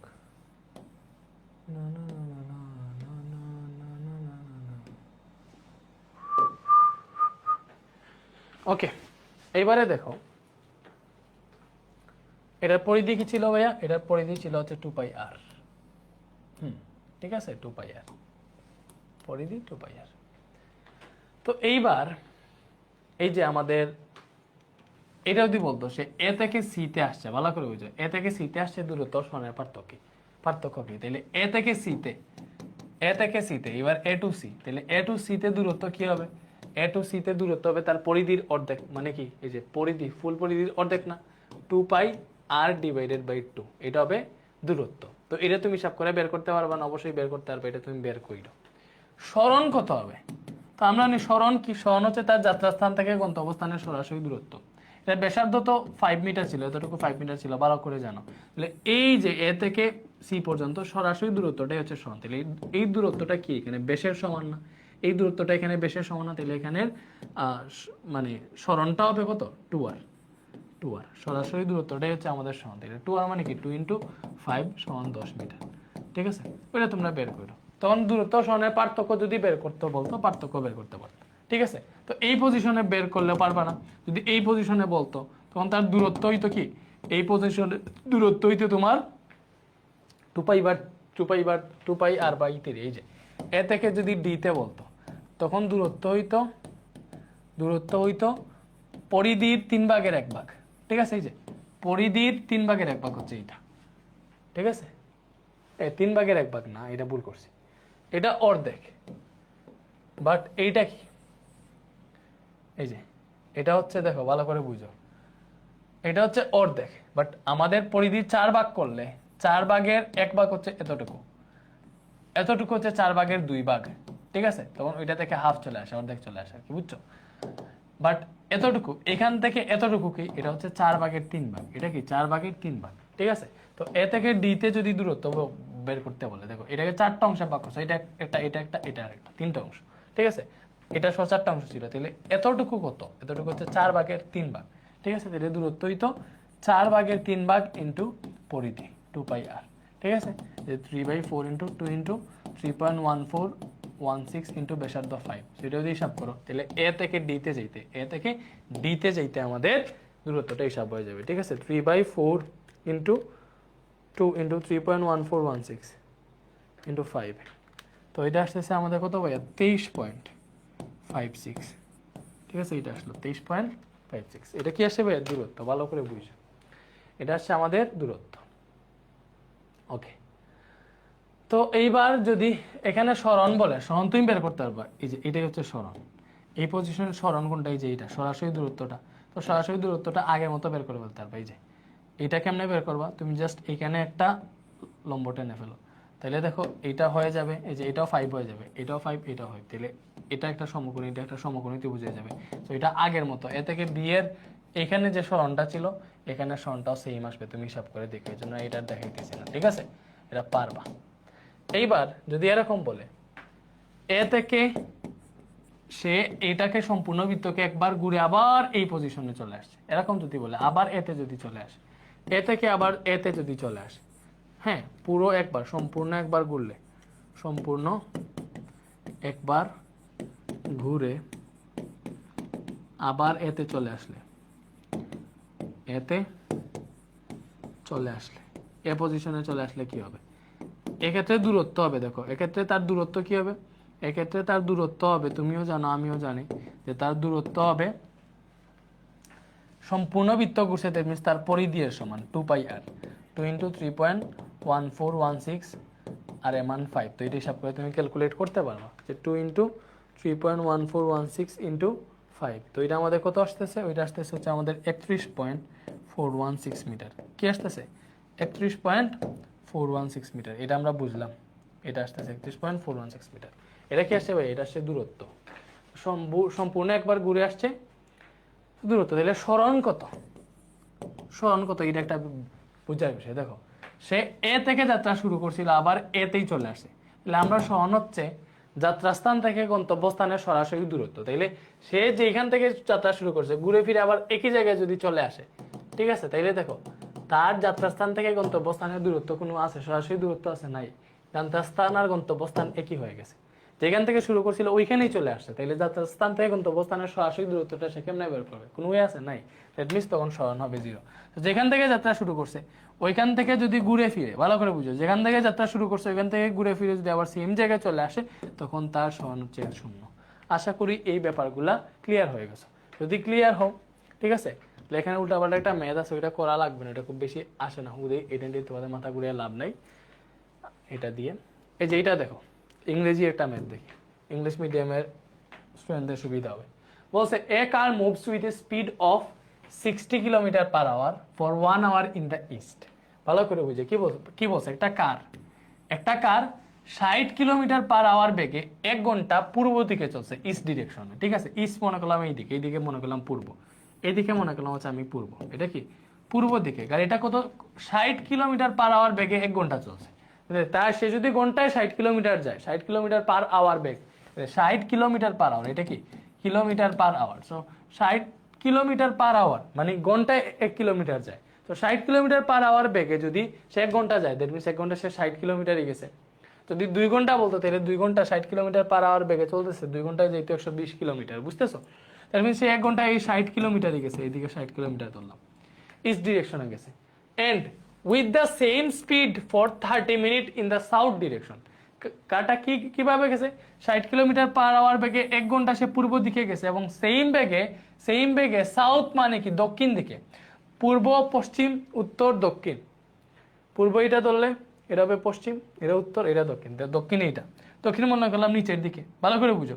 তাহলে সে কি করছে, দক্ষিণ দিকে আরো কত সময় গেছে, 30 মিনিট গেছে। 30 মিনিটে কত, 30 মিনিট মানে কি 0.5 আওয়ার্স না, 30 মিনিট হচ্ছে আধা ঘন্টা, ঠিক আছে। 30 মিনিটে কত দূরত্ব অতিক্রম করবে? তার বেগ ছিল 60 kilometre per hour, 60 kilometre per hour ছিল, ঠিক আছে। 30 মিনিট কি আধা ঘন্টা সে কত দূরত্ব অতিক্রম করবে? অর্ধেক দূরত্ব। তাহলে সে এখানে 30 কিলোমিটার দূরত্ব অতিক্রম করবে, বুঝছো? আমি জাস্ট দেখাই দিলাম। সে এই দিকে, এই যে দক্ষিণ দিকে, সাউথ যেটা আছে না, দক্ষিণ, এটা দক্ষিণ দিক, এই দক্ষিণ দিকে আরো 30 কিলোমিটার গেছে।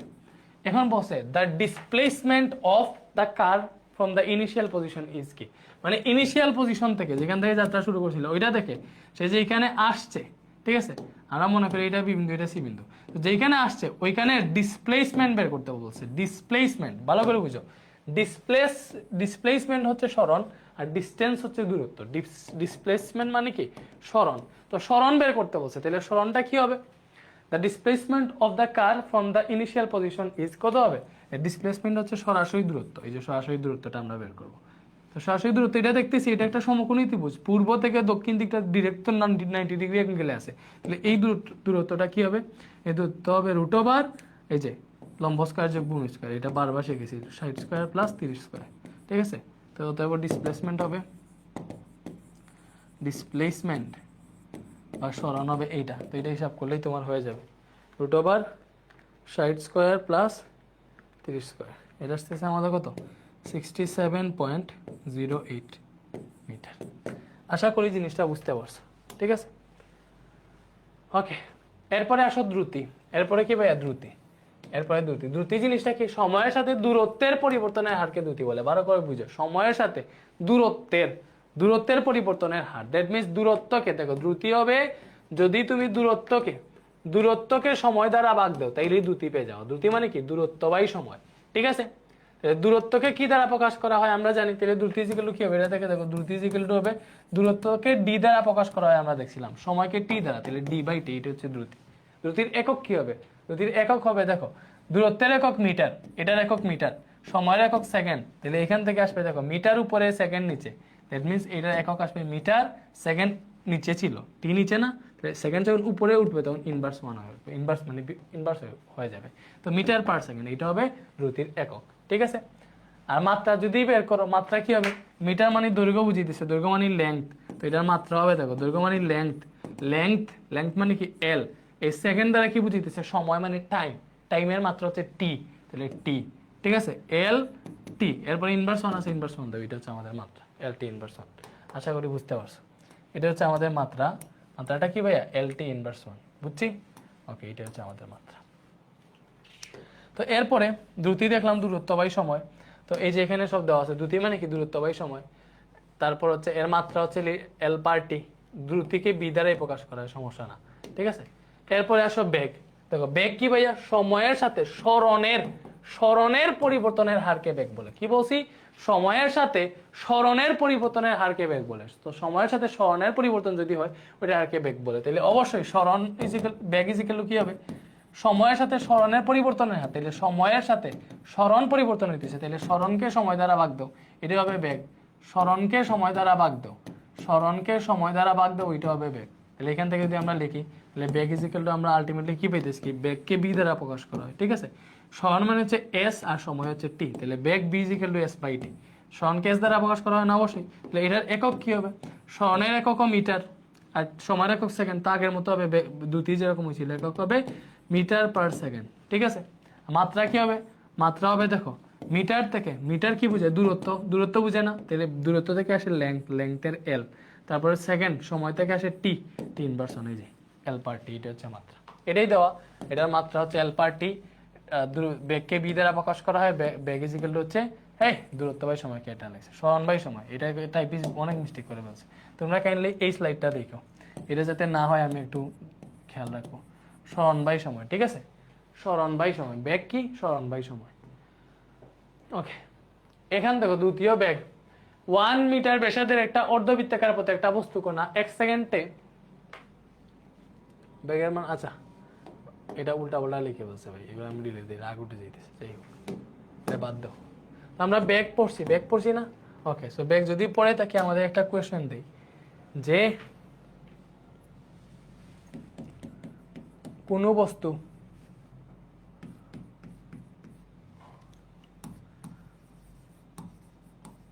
কোনো বস্তু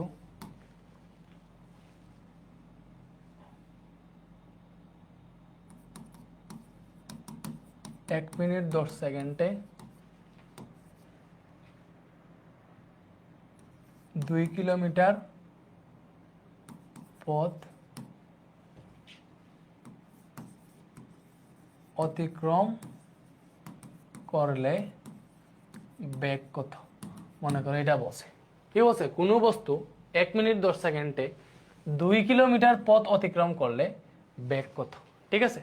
যদি বলে কোনো বস্তু 1 মিনিট 10 সেকেন্ডে 2 কিলোমিটার পথ অতিক্রম করে, তাহলে বেগ কত। তাহলে তুমি কেমনে বেগ করবা, বেগ বের করার সূত্র কি, আমরা জানি বেগ বি ইজিক্যাল টু, দেখো এখানে বেগ যেহেতু উল্লেখ করে বলে দিছে, দ্যাট মিনস এই যে দূরত্বটা দিছে অবশ্যই বুঝবে এটা স্মরণ দিছে। তাহলে বেগ V equal to S by T, স্মরণ বাই সময়। তাহলে এখানে এটা হচ্ছে আমাদের এস স্মরণ, এবং এটা হচ্ছে আমাদের টাইম, এটা হচ্ছে আমাদের টাইম, ঠিক আছে। তাহলে এস হচ্ছে 2 কিলোমিটার, 2 কিলোমিটার যেটা আছে এটাকে মিটারে নিতে হবে, 1 কিলোমিটার 1000 মিটার হয়, তো এটাকে মিটারে নিবে 1000 দিয়ে গুণ দিই, তাহলে এখান থেকে হবে 2000 মিটার, কি হবে 2000 মিটার। তাহলে 2000 ডিভাইডেড বাই টি কত, টি হচ্ছে 1 মিনিট 10 সেকেন্ড, ভালো করে বুঝো টি, টি হচ্ছে এখানে 1 মিনিট 10 সেকেন্ড, 1 মিনিট 10 সেকেন্ড, ঠিক আছে। তো এখান থেকে 1 মিনিট মানে হচ্ছে এটাকে 60 দিয়ে গুণ দিলে সেকেন্ডে চলে যাবে, প্লাস 10 সেকেন্ড আছে, টোটাল 70 সেকেন্ড আসলো হিসাব করে, ঠিক আছে। তাহলে এটা হচ্ছে টি 70 সেকেন্ড, এটা দিয়ে হিসাব করলে এখান থেকে তুমি বেগ পেয়ে যাবা 2000 ডিভাইডেড বাই 70। তো এখানে বেগ পাইতেছি আমরা 28.57 মিটার পার সেকেন্ড। এটা গেল হচ্ছে আমাদের বেগ, এইভাবে বেগ বের করতে পারবা। সো আজকে এতটুকুই থাক, আমরা এর পরের ক্লাসে আমাদের এটা জাস্ট একটা বেসিক ক্লাস ছিল, এখানে কিছুই শুরু করিনি, এর পরের ক্লাসে মেন সূত্র ম্যাথ দুমায় সলভ করবো ইনশাল্লাহ। তো এখন যা বেসিকটি ছিল মোটামুটি বুঝে দিতে পারছি, বেসিক পড়ানোটা হালকা বোরিং লাগে আমি দুমদাম ম্যাথই সলভ করাই বেশিরভাগ নাকি, যাই হোক সমস্যা নাই, এটা আশা করি বুঝলে ঠিক আছে। ইনশাল্লাহ দেখা হবে নেক্সট ক্লাসে, ভালো থাকো, আল্লাহ হাফেজ।